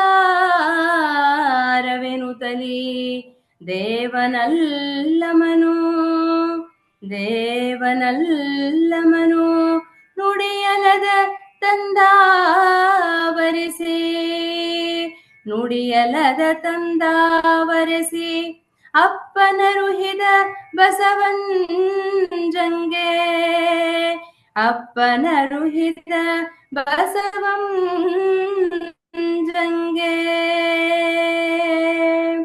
ಹರ ಹರ ನಾನಕಟ ಗರ್ವದಗಿರಿಯ, ಹರ ಹರ ನಾನಕಟ ಗರ್ವದಗಿರಿಯ, ನೇನು ಗಿರಿಯನೇನು ಅಡರಿರ್ದೆನೋ, ಮೇಣ್ ದುರುಳುತನದಲ್ಲಿ ಎನ್ನ ನಡೆನುಡಿ ತಪ್ಪಿನಪ್ಪಿದುವೋ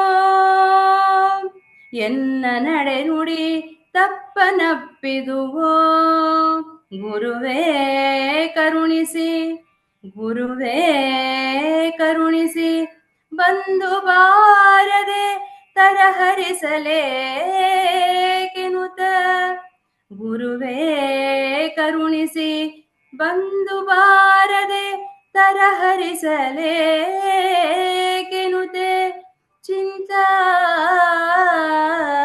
ಶರಧಿಯೊಳಗದ್ದಿದನು ಚಿಂತಾ ಶರಧಿಯೊಳಗದ್ದಿದನು ಕೇಳೆನುತೆ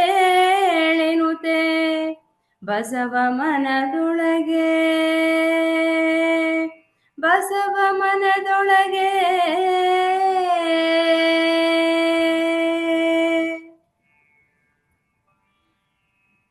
ಹೀಗೆ ಬಸವೇಶ್ವರರು ಭಕ್ತಿಯಿಂದ ಏಳಲು ಅಣ್ಣಪ್ಪನು ಬೇಗ ಬೇಗನೆ ಬಂದು ಪ್ರೀತಿಯಿಂದ ಉಬ್ಬಿ ಅಲ್ಲಮಪ್ರಭು ಸಿದ್ದರಾಮರಿಗೆ ಶರಣಾರ್ಥಿ ಎಂದು ಹೇಳಿ ಕೈ ಮುಗಿದು ಕೈ ಜೋಡಿಸಿ ನಿಂತು ಬಿನ್ನಹ ಮಾಡಲು ತೊಡಗಿದನು. ಆಗ ದೇವ ಕರುಣಾಕರನೇ ಒಳಗೆ ದಯಮಾಡಿಸುವುದು ಎನ್ನಲು, ನಮಗೆ ಒಳಗೆ ಇರುವ ಕೆಲಸವಾದರೂ ಏನು, ವಿಚಾರ ಮಾಡಲು ನಮಗೇಕೆ ಅರಸನ ಮನೆಗಳಲ್ಲಿ ಸಂಚಾರ ಎಂದು ಕೋಪದಿಂದ ದೇವನಾದ ಅಲ್ಲಮಪ್ರಭುಗಳು ನುಡಿಯುತ್ತಾರೆ. ಆ ಮಾತನ್ನು ಬಸವರಾಜರಿಗೆ ಅಪ್ಪಣ್ಣನು ಹೋಗಿ ತಲುಪಿಸುತ್ತಾನೆ, ಗುಟ್ಟಾಗಿ ತಲುಪಿಸುತ್ತಾನೆ.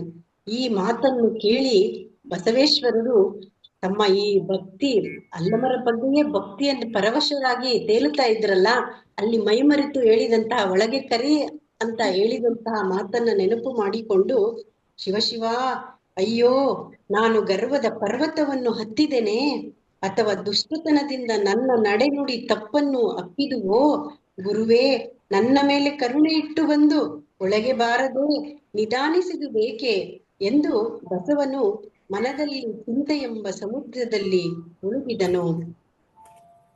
ತನ್ನಲ್ಲಿ ತಾನೇ ಭಕ್ತರೆಲ್ಲರ ಅಂತರಂಗವನ್ನು ನೋಡಿ ತಿಳಿದಿರುವೆನೆಂದು ನಿನ್ನ ಮೇಲೆ ಕರುಣಿಸಿ ಮನೆಯ ಬಾಗಿಲಿಗೆ ಆ ಮಹಾ ಘನಮಹಿಮನು ಬರಲು ಈ ವಾತ್ಸಲ್ಯವನ್ನು ತಿಳಿಯದೆ ರಾಜಸ ಗುಣದ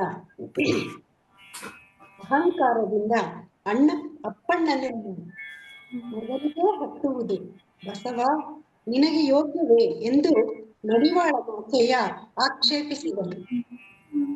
ಮುಂದಿನ ಪದ್ಯ ನೋಡೋಣ.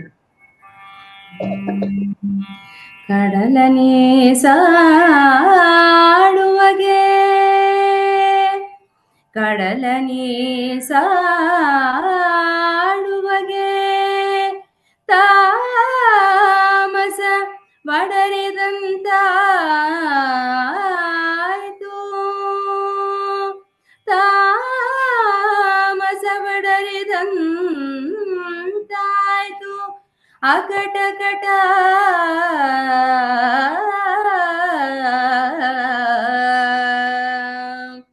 ಮಡಿವಳಯ್ಯನ ಮಾತಹುದು ಮಡಿವಳಯ್ಯನ ಮಾತಹುದು ತಪ್ಪು ಎನ್ನದೆ ಎಂದೆನುದೆ ನಡೆದು ಶಿವಗಣ ಸಹಿತ ಅಲ್ಲಮ ನಡೆಯೊಳತೆ ಅಲ್ಲಮ ನಡೆಯೊಳತಿ ಭಯ ಭಕ್ತಿಯಲಿ ತನ್ನೊಡಲ ನೀಡಾಡಿದನು ಭರದಲ್ಲಿ ಬಸವದಂಡೇಶ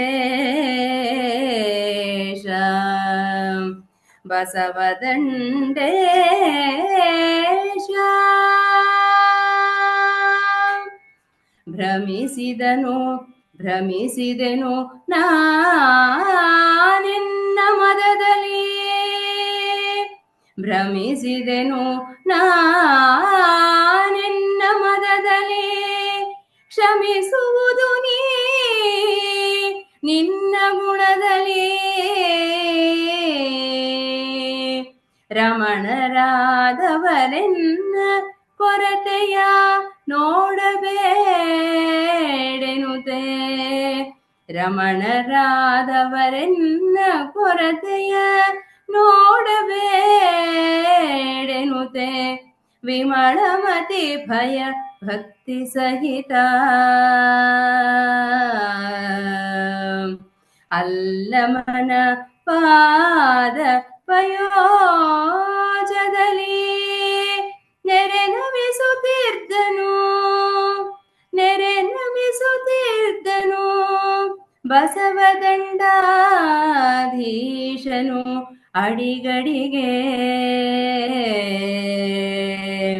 ಬಸವದಂಡಾಧೀಶನು ಅಡಿಗಡಿಗೆ.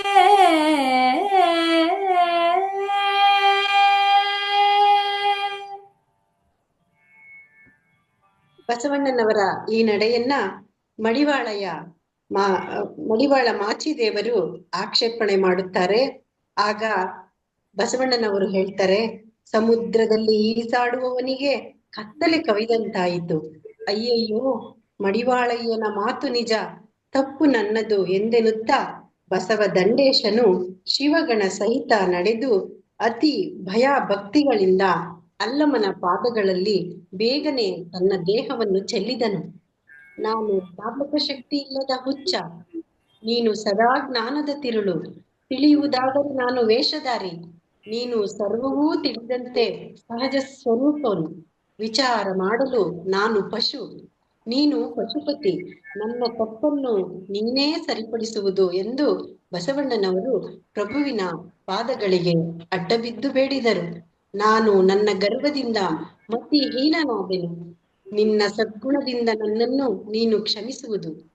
ಪ್ರಭುಗಳು ನನ್ನ ಕೊರತೆಯನ್ನು ನೋಡಬಾರದು ಎಂದು ಪರಿಶುದ್ಧ ಬುದ್ಧಿಯ ಬಸವ ದಂಡಾಧೀಶನು ಭಯ ಭಕ್ತಿಗಳಿಂದ ಅಲ್ಲಮನ ಪಾದಕಮಲಗಳಲ್ಲಿ ಪದೇ ಪದೇ ಅತಿಶಯವಾಗಿ ನಮಸ್ಕರಿಸುತ್ತಿದ್ದನು. ಎಂತಹ ವಿನಯ ನೋಡಿ! ತನ್ನ ತಪ್ಪಿನ ಅರಿವಾದ ತಕ್ಷಣವೇ ಅವರ ಪಾದಗಳಿಗೆ ಎರಗಿ ಈ ರೀತಿಯ ಬಸವಣ್ಣನವರು ಬೇಡ್ಕೊಂತಾ ಇದ್ದಾರೆ.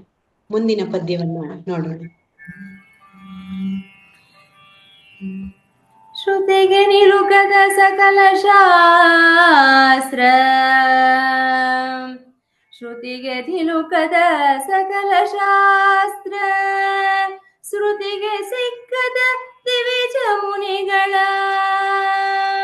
ಶ್ರುತಿಗೆ ನಿಲುಕದ ಸಕಲ ಶಾಸ್ತ್ರ, ಸ್ಮೃತಿಗೆ ಸಿಕ್ಕಿದ ದಿವಿಜ ಮುನಿಗಳ, ಮತಿಗೆ ಮೈದೋರಿದ ಮಹಾಘನ ಮಹಿಮಾ, ಮಹಾಘನ ಮಹಿಮ ನೀನೊಲಿದು ಕ್ಷಿತಿಗೆ ಬಸವ ನಿಮಿತ್ತ ಬಂದಿನ್ನು ಅತಿಗಳೆಯ ಬೇಡೆನುತೆ. ದೇವಗೆ ಸ್ತುತಿಸಿ ಮೈಕ್ಕಿದರು ಶಿವಗಣವೇದೆ ತಮ ತಮಗೆ, ಶಿವಗಣವೇದೆ ತಮ ತಮಗೆ.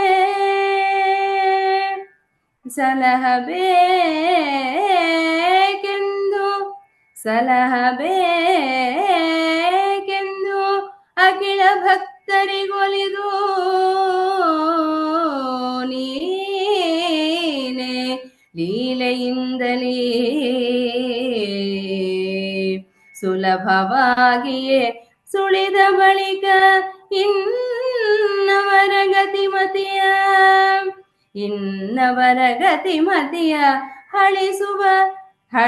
ಹಳಿವನು ಎಣಿಸುವುದೇನು ಕಾರಣವೆಲೆ. ಮಹಾತ್ಮನೆ ಕರುಣಿಸೆನುತಲೀ ಸಲುಗೆಯಲಿ ಪಿನ್ನೈಸುತ್ತಿದ್ದನು ಸಿದ್ಧರಾಮಯ್ಯ.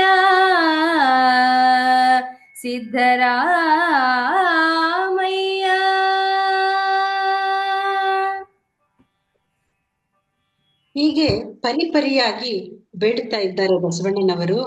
ತಂದೆ ತಾಯಿಯರು ಕರುಣೆಯಿಂದ ಅತಿಶಯವಾಗಿ ರಕ್ಷಿಸುವ ಮೋಹದ ತಮ್ಮ ಮಕ್ಕಳಲ್ಲಿ ಗುಣ ದೋಷಗಳನ್ನು ಕಾಣುವರೇ. ಈ ಪ್ರಕಾರದಲ್ಲಿ ಬಸವರಾಜನಿಗೆ ತಾಯಿ ತಂದೆಯಾದ ನೀನು ಪ್ರೀತಿಯಿಂದ ಕರುಣಿಸಬೇಕು ಎಂದು ಚನ್ನಬಸವಣ್ಣನು ಅಲ್ಲಮರ ಪಾದಗಳಿಗೆ ನಮಸ್ಕರಿಸಿ ಬೇಡಿದನು. ಯುದ್ಧ ರಂಗದಲ್ಲಿ ಶತ್ರುಗಳ ಎದುರಿನಲ್ಲಿ ತಪ್ಪಿದರೆ ಕುಂದು, ಅದಲ್ಲದೆ ಗರುಡಿಯಲ್ಲಿ ಕೈಯ ಬಳಕೆ ಮರೆತರೆ ಕೊರತೆಯಾಗುವುದು. ಆದ್ದರಿಂದ ಗುರುವೇ, ಬಾಲಕನ ಆಭಾಸ ಭಕ್ತಿಯ ಸೇವೆಯಲ್ಲಿನ ಕೊರತೆಯನ್ನು ಗಮನಿಸದೆ ಕೃಪೆ ಮಾಡು ಎಂದು ಮಾಚಯ್ಯನು ಅಲ್ಲಮನಿಗೆ ಅಡ್ಡಿಸಿದನು. ತನ್ನ ದೇಹವೇ ಲಿಂಗ, ನೇರವಾಗಿ ತನ್ನ ಜೀವವೇ ಮನೋಹರ ಜಂಗಮ, ಹೀಗೆಂದು ತನ್ನನ್ನು ತಾನೇ ತಿಳಿದ ಬಸವಣ್ಣನಿಗೂ ತಮಗೂ ಭಿನ್ನ ಭಾವನೆ ಯಾವುದು, ಸಾಕು ಇನ್ನು ಕೃಪೆ ಮಾಡು ಎಂದು ಕಿನ್ನರಿ ಬೊಮ್ಮಯ್ಯನೂ ಸಹ ಅಲ್ಲಮರಿಗೆ ಭಿನ್ನವಿಸಿದರು. ವೇದಗಳಿಗೆ ಒಳಗಾಗದ ಸಕಲ ಶಾಸ್ತ್ರ ಕೃತಿಗಳಿಗೆ ದೇವತೆ ಮುನಿಗಳ ಬುದ್ಧಿಗೆ ದರ್ಶನ ಕೊಡದ ಮಹಾಗಣ ಮಹಿಮನಾದ ನೀನು ಒಲಿದು ಬಸವನ ಕಾರಣವಾಗಿ ಭೂಮಿಗೆ ಬಂದೆ, ಇನ್ನು ತಿರಸ್ಕರಿಸಬೇಡ ಎಂದು ಅಲ್ಲಮದೇವನನ್ನು ಚೆನ್ನಾಗಿ ಸ್ತುತಿಸಿ ಗಣಗಳು ತಾವೇ ಬಂದು ಅಡ್ಡ ಬಿದ್ದರು. ನೋಡಿದೆಯಾ ಸಿದ್ದರಾಮಯ್ಯ, ಭಕ್ತರು ಮಾಡುವುದೊಂದು, ಅತಿಶಯವಾಗಿ ಮಾತನಾಡುವುದು ಮತ್ತೊಂದು. ಜಂಗಮವು ಪ್ರೀತಿಯಿಂದ ನಡೆದು ಬರಲು ತಮ್ಮ ಸ್ಥಿತಿಯನ್ನೇ ವಿವರಿಸಿ ಹೆಚ್ಚಾಗಿ ಹೊಂದುವಂತೆ ಮಾತನಾಡಿದ ಅವರು ತಮ್ಮ ತಪ್ಪನ್ನು ತಾವೇ ತಿಳಿಯರು ಎಂದು ನಗುತ್ತಾ ರಘುರಾಯನು ನುಡಿದನು. ಸರ್ವ ಭಕ್ತರ ರಕ್ಷಿಸಬೇಕೆಂದು ಒಲಿದು ನೀನೇ ಲೀಲೆಯಿಂದ ಸುಲಭವಾಗಿ ಕಾಣಿಸಿಕೊಂಡ ಬಳಿಕ ಅವನ ಗತಿ ಮತಿ ನಿಂದನೆಗಳನ್ನು ಭಾವಿಸುವುದೇಕೆ? ಎಲೆ ಮಹಾತ್ಮನೇ, ಕರುಣಿಸು ಎಂದು ಸಲುಗೆಯಿಂದ ಸಿದ್ದರಾಮಯ್ಯನು ಅರಿಕೆ ಮಾಡುತ್ತಿದ್ದನು. ಮುಂದಿನ ಪದ್ಯವನ್ನು ನೋಡೋಣ. ಮಾತನೇ ಮಕರಿಸಿದರಲ್ಲದೆ ಜಾತಿ ಭಕ್ತಿಯ ಹೋದ ಹೊಲವಿನ, ಜಾತಿ ಭಕ್ತಿಯ ಹೋದ ಹೊಲವಿನ ರೀತಿಯನು ತಾವರೀರ. ಅವಿನ್ನುಚಿತ ಭಕ್ತಿಯನು ಈತಗಳಿಗೆ ಅರುಹಿಸಲು ಬೇಕೆನು ತೋತು. ಬಳಿಕೆ ಅಲ್ಲಮ ಪ್ರಭುವು, ಬಳಿಕೆ ಅಲ್ಲಮ ಪ್ರಭುವು ಆತಗಳಿಗೆ ಇಂತೆಂದು ನುಡಿದನು. ಆತಗಳಿಗೆ ಇಂತೆಂದು ನುಡಿದನು. ಮತ್ತೆ ಕರುಣದಲ್ಲಿ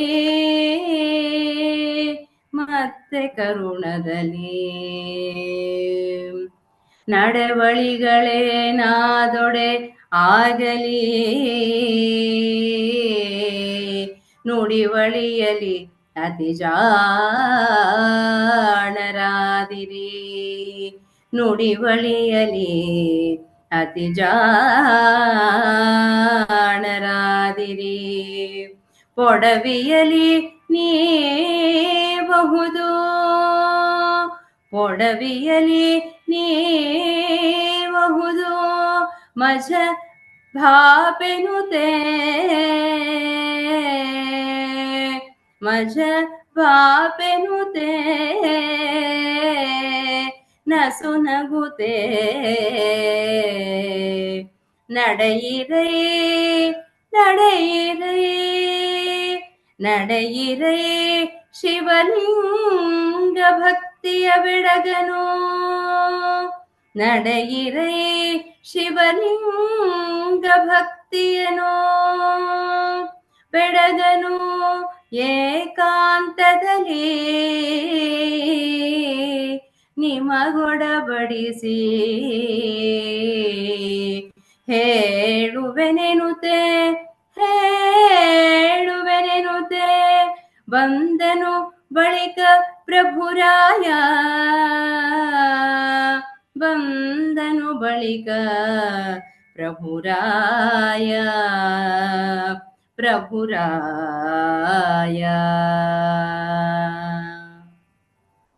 ಪ್ರಭುರಾಯರ ಕೋಪ ಅರ್ಧದಷ್ಟು ಇಳಿದಿರಬಹುದೇನೋ. ಮತ್ತೆ ದೇವದೇವ ಸಿದ್ದರಾಮಯ್ಯ, ದೇವರು ಹೇಳಿದ ರೀತಿಯಲ್ಲಿ ಹಿಂದೆ ಯಾವ ಭಕ್ತಿಯನ್ನು ಕಂಡು ನೀನು ದಯಮಾಡಿಸಿದ್ದೆ, ನಮಗೆ ಒಲಿದು ನಮ್ಮನ್ನು ಪವಿತ್ರರನ್ನಾಗಿ ಮಾಡಲಿಕ್ಕೆ ಬಂದೆ, ಮತ್ತಾವ ಕೊರತೆಯನ್ನು ಭಾವಿಸದೆ ನಮ್ಮನ್ನು ರಕ್ಷಿಸುವುದು ಎಂದು ಮರಳಿ ಬಸವೇಶ್ವರರು ಅಲ್ಲಮನಿಗೆ ಬಾಗಿ ನಮಸ್ಕರಿಸುವರು. ಮೊದಲು ತೊಂದರೆಯಿಂದ ಬಿಡುಗಡೆ ಮಾಡಿ ಕರುಣಿಸಲು ನೀನು ನಿನ್ನ ಲೀಲೆಯಲ್ಲಿ ಒಲೆದು ಬಂದು ಇನ್ನು ತೊಂದರೆಯನ್ನು ಹುಡುಕುವುದು ಗೌರವವಲ್ಲ ಎಂದು ಚನ್ನಬಸವ ಹಿರಿಯನಾದ ಬಸವಣ್ಣ, ಗೌರವಾನ್ವಿತರಾದ ಶಿವಭಕ್ತರೆಲ್ಲ, ಮಹಿಮಾ ಪುರುಷರೆಲ್ಲ ಮತ್ತೆ ತಾವೇ ಹರಕೆ ಮಾಡಿದರು. ತಾವು ಆಡಿದ ಮಾತನ್ನೇ ಒತ್ತಿ ಹೇಳಿದರಲ್ಲದೆ ಶ್ರೇಷ್ಠವಾದ ಭಕ್ತಿಯ ದಾರಿಯನ್ನು ತಿಳಿಯಲಿಲ್ಲ.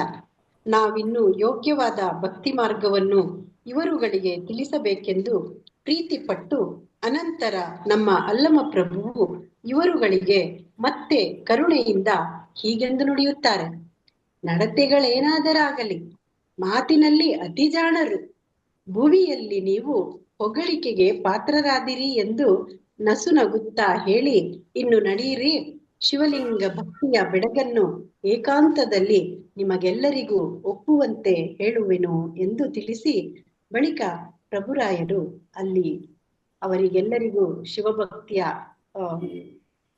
ವಿಧಾನವನ್ನ ಮತ್ತೆ ಏಕಾಂತದಲ್ಲಿ ಆ ಭಕ್ತಿಯ ಬೆಡಗನ್ನ ಪಸರಿಸುತ್ತಾರೆ. ಇಲ್ಲಿಗೆ 14ನೇ ಗತಿಯ 32 ಪದ್ಯಗಳು ನಿಮ್ಮ ಮುಂದೆ ಗಮಕವನ್ನ ವ್ಯಾಖ್ಯಾನ ಮಾಡಿದ್ದಾರೆ. ಅದಕ್ಕೆ ಗಮಕವನ್ನ ಹಾಡಿದ್ದಾರೆ. ಗಮಕದ ವ್ಯಾಖ್ಯಾನವನ್ನ ನಾನು ಇಷ್ಟು ಮಾಡಿದ್ದೇನೆ. ಎಲ್ಲರಿಗೂ ಶರಣು ಶರಣಾರ್ಥಿಗಳು.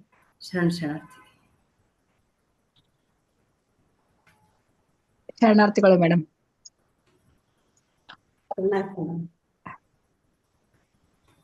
ಧನ್ಯವಾದಗಳು.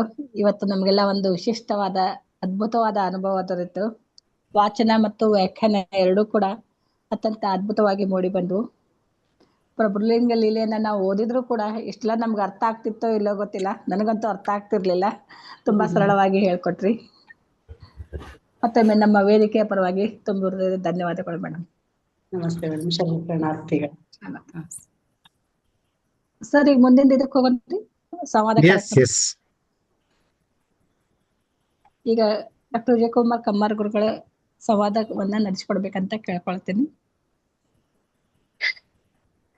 ಬಹಳ ದಿನದಿಂದ ಕಾಯ್ತಿದ್ದಂಥ ಒಂದು ಗಮಕ ವ್ಯಾಖ್ಯಾನ ಮತ್ತು ವಾಚನವನ್ನ ಇವತ್ತ ಅನುಭವಿಸಿದಂಥ ಶ್ರೀಮತಿ ವಿಶಾಲ ಆರಾಧ್ಯ ಹಾಗೂ ಶ್ರೀಮತಿ ಶ್ರೀವಲ್ಲಿ ಶೇಷಾದ್ರಿ ಅವರಿಗೆ ಧನ್ಯವಾದಗಳನ್ನು ಹೇಳ್ತಾ, ತಮ್ಮ ಅಭಿಪ್ರಾಯಗಳನ್ನ ಹಂಚಿಕೊಳ್ಳುವಂಥ ಸಮಯ. ಮೊದಲನೇದಾಗಿ ನಮ್ಮ ವಚನ ಸಾಹಿತ್ಯ ಮಂದಾರ ಫೌಂಡೇಶನ್ ಗುರುಗಳಾದಂಥ ದಯಾನಂದ್ ನೂಲಿ ಸರ್ ಅವರು ತಮ್ಮ ಅಭಿಪ್ರಾಯವನ್ನ ಮಂಡಿಸಬೇಕಾಗಿ ವಿನಂತಿ.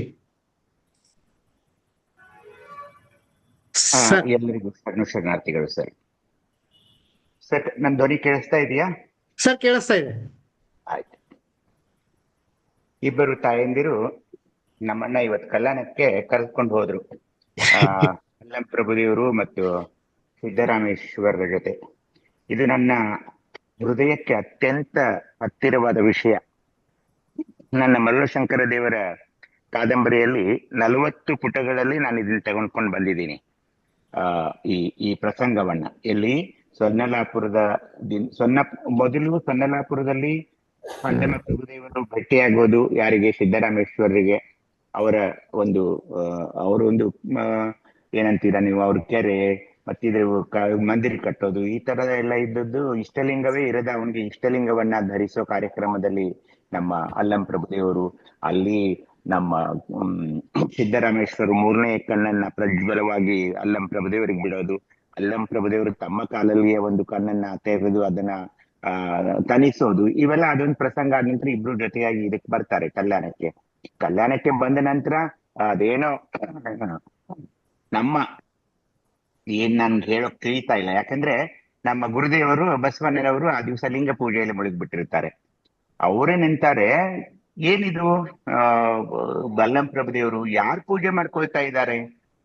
ಬಸವಣ್ಣನವರು ಹಡಪದ ಅಪ್ಪಣ್ಣವ್ರು ಕೇಳ್ತಾರೆ, ಅವರು ಯಾರು ಪೂಜೆ ಮಾಡ್ಕೊಳ್ತಿದಾರಪ್ಪ ನಿಮ್ಮ ಬಸವಣ್ಣ? ಯಾರು ಪೂಜೆ ಮಾಡ್ಕೊಳ್ತಿದಾರೋ ಅವರೇ ಬಾಗಿಲ್ಗೆ ಬಂದು ನಿಂತಿರುವಾಗ ಮತ್ತಾರು ಪೂಜೆ ಮಾಡ್ತಿದಾರಪ್ಪ? ಲಿಂಗ ರೂಪ ಜಂಗಮನೇ ಆ ಬಾಗಿಲಲ್ಲಿ ಬಂದು ನಿಂತಿರುವಾಗ ಆ ಬಸವಣ್ಣನವರು ಯಾವ ಪೂಜೆಯಲ್ಲಿ ತೊಡಗಿದ್ದಾರೆ? ಲಿಂಗ ಶ್ರೇಷ್ಠನೋ ಜಂಗಮ ಶ್ರೇಷ್ಠನೋ? ಇದೊಂದು 40 ಪುಟಗಳಲ್ಲಿ ಅನೇಕ ವಚನಗಳ ಮೂಲಕ ನಾನು ತೆಗೆದುಕೊಂಡು ಬಂದಾಗ ನನಗೂ ಅದು ಅತ್ಯಂತ ಕುತೂಹಲಕಾರವಾಗಿ ಅತ್ಯಂತ ರೋಮಾಂಚನವಾದ ಒಂದು ವಿಷಯ ಇದು. ಏಕೆಂದ್ರೆ ಇಲ್ಲಿ ಲಿಂಗವಂತ ಧರ್ಮದಲ್ಲಿ ಇದೊಂದು ಪ್ರಶ್ನೆ ಹೇಳುತ್ತೆ, ಲಿಂಗ ಶ್ರೇಷ್ಠನೋ ಏನು ಜಂಗಮ ಶ್ರೇಷ್ಠನೋ? ಹೀಗಾಗಿ ಕೊನೆಗೆ ಇಲ್ಲಿ ಇತ್ಯರ್ಥ ಆಗೋದು, ಪ್ರಭುಲಿಂಗದಲ್ಲಿ ಹಿಡ್ಕೊಂಡೇ ಹೇಳೋದು, ಕೊನೆಗೆ ಏನಂದ್ರೆ ಲಿಂಗ ಮತ್ತು ಜಂಗಮದಲ್ಲಿ ಜಂಗಮ ಶ್ರೇಷ್ಠ ಆಗಿ ಬಿಡ್ತಾನೆ ಈ ಧರ್ಮದಲ್ಲಿ. ಆ ಜಂಗಮ ಯಾರಂದ್ರೆ ಲಿಂಗ ರೂಪಿಯಾಗಿಯೇ ಬಂದಂತಹ ಜಂಗಮ ಇಲ್ಲಿ ಬಂದಿದ್ದಾನೆ ಅನ್ನೋದು ನಮ್ಗೀಗ ಅರ್ಥವಾಗಿ ಬಿಡ್ತಾ ಇದೆ. ಹೀಗಾಗಿ ಈ ಧರ್ಮದಲ್ಲಿ ಏನಂದ್ರೆ, ನೀವು ಲಿಂಗ ಪೂಜಾ ನಿರತರಾದಾಗ ಮನೆಗೆ ಬಾಗಿಲಿಗೆ ಬಂದಂತಹ ಅತಿಥಿ ಜಂಗಮ ರೂಪಿಯಾಗಿ ಆತ ಶಿವನ ರೂಪಿಯಾಗಿಯೇ ಬಂದಿದ್ದಾನೆ ಅಂತ ಪರಿಗಣನೆ ಮಾಡಬೇಕು ಅನ್ನೋ ಸಂದೇಶ ಈ ಇಡೀ ಪ್ರಸಂಗದ ಮೂಲಕ ಎಲ್ಲ ಸಾಧಕರಿಗೆ ಸಿಗ್ತಾ ಇದೆ. ಇದು ಇಂಥ ಘಟನೆ ಅಲ್ಲ, ಯಾರೋ ಮನೆಗೆ ಬಂದ್ರು ನಾನು ಪೂಜೆಯಲ್ಲಿ ಕುತ್ಕೊಂಡಿದ್ದೆ ಅಂತ ಈ ತರದ ಘಟನೆ ಅಲ್ಲ. ಇದು ಒಂದು ಸಂದೇಶವನ್ನ ಇಡೀ ಲೋಕಕ್ಕೆ ಕೊಡುವಂತಹ ಪ್ರಸಂಗ ಇದು. ಏನೆಂದ್ರೆ, ನಾನು ಪೂಜೆಯಲ್ಲಿ ನಿರತನಾಗಿದ್ದೇನೆ, ಆದ್ರೆ ಮನೆಗೆ ಅತಿಥಿ ಭಾಗ್ಯತರು ಬಂದಿದ್ದಾರೆ, ಅವರನ್ನು ಹೊರಗೆ ಕರೆಯಲು ನನಗೆ ಸಮಯವಿಲ್ಲ, ಏಕೆಂದ್ರೆ ನಾನು ಪೂಜೆಯಲ್ಲಿ ನಿರತನಾಗಿದ್ದೇನೆಂದ್ರೆ ಅದು ತಪ್ಪಾಗ್ತಾ ಇದೆ. ಇಲ್ಲ, ಆ ಬಂದ ಅತಿಥಿಗಳೇ ನಮಗೆ ದೇವರ ರೂಪವಾಗಿ ಶಿವನ ರೂಪವಾಗಿ ಬಂದಿದ್ದಾರೆ ಅಂತ ಪರಿಗಣಿಸಿ ನಾವು ಪೂಜೆಯನ್ನ ಬಿಟ್ಟಾದ್ರೂ ಕೂಡವೇ ಅವರನ್ನ ನಾವು ಸ್ವಾಗತಿಸಲು ಹೋಗಬೇಕು ಅಂತ ಒಂದು ಶ್ರೇಷ್ಠವಾದ ತತ್ವವನ್ನ ಈ ಪ್ರಸಂಗ ನಿರೂಪಿಸ್ತಾ ಇದೆ. ಅದನ್ನ ಅರ್ಥ ಮಾಡಿಕೊಳ್ಳಲು ಪ್ರಯತ್ನಿಸಬೇಕು. ಏಕೆಂದ್ರೆ ಜಂಗಮ ರೂಪಿಯಾಗಿ ಬಂದಂತ ಅಲ್ಲಂ ಪ್ರಭುದೇವರು ಶಿವನ ರೂಪಿಯೇ. ಅವರ ಅಗಾಧವಾದ ಅವರ ಒಂದು ಮೂಲ ಗುರಿ ಏನು ಅಂದ್ರೆ, ಜಗತ್ತಿನಲ್ಲೆಲ್ಲ ಯಾವ್ಯಾವ ಸಾಧಕರು ಇರ್ತಾರಲ್ಲ, ಅದು ನಮ್ಮ ಸಿದ್ದರಾಮೇಶ್ವರ ಶಿವಯೋಗಿಗಳೇ ಇರಲಿ, ಹಾಗೇನೆ ನಮ್ಮ ಒಬ್ಬ ಯೋಗಿ ಅಲ್ಲಿ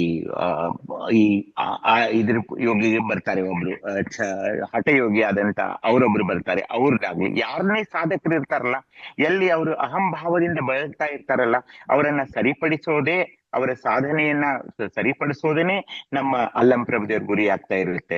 ಹೀಗಾಗಿ ಅವರು ಅಕ್ಕಮಹಾದೇವಿ ತಾಯಿಯವರಾಗ್ಲಿ, ಬಸವಣ್ಣನವರಾಗ್ಲಿ, ಎಲ್ರನ್ನು ಹೀಗೆ ಭೇಟಿಯಾಗುತ್ತಾ ಕೊನೆಗೆ ಕಲ್ಯಾಣದವರೆಗೂ ಯಾಕೆ ಕರ್ಕೊಂಡು ಬಂದ್ರೆ ಅಂದ್ರೆ, ಇಷ್ಟಲಿಂಗಧಾರಿಯ ಆಗೋಕ್ಕಿಂತ ಮುಂಚೆ ಸಿದ್ದರಾಮೇಶ್ವರ್ ಕೇಳ್ತಾರೆ, ಇದು ಇಷ್ಟಲಿಂಗ ಅಂತ ಹೇಳ್ತಿದೀಯಪ್ಪ, ಈ ಇಷ್ಟಲಿಂಗ ಅಂದ್ರೆ ಏನು, ಅದ್ರ ಮಹಿಮೆ ಏನು, ಅದ್ರ ಮಹತ್ವ ಏನು, ಅದನ್ನ ಹೇಳು ನೀನು ಅಂದಾಗ ಅಲ್ಲಂ ಪ್ರಭುದೇವರು ಅದನ್ನ ನಾನ್ ಹೇಳಲ್ಲ, ಅದನ್ನು ಕಂಡುಹಿಡಿದಂತಹ ಮಹಾಯೋಗಿ ಬಸವಣ್ಣನವರು ಕಲ್ಯಾಣದಲ್ಲಿದ್ದಾರೆ ಅಂತ ಕರೆದುಕೊಂಡು ಅತ್ಯಂತ ಕಾತುರದಿಂದ ಇಬ್ರು ಸೊನ್ನಲಾಪುರದಿಂದ ನಡೀತಾ ಕಲ್ಯಾಣದತ್ತ ಬಂದ್ರೆ, ನಮ್ಮ ಗುರುದೇವರು ಈ ಪೂಜೆಯಲ್ಲಿ ನಿರತರಾಗ್ಬಿಟ್ಟಿದ್ದಾರೆ, ಹೊರಗೆ ಬರೋಕೆ ತಯಾರಿಲ್ಲ.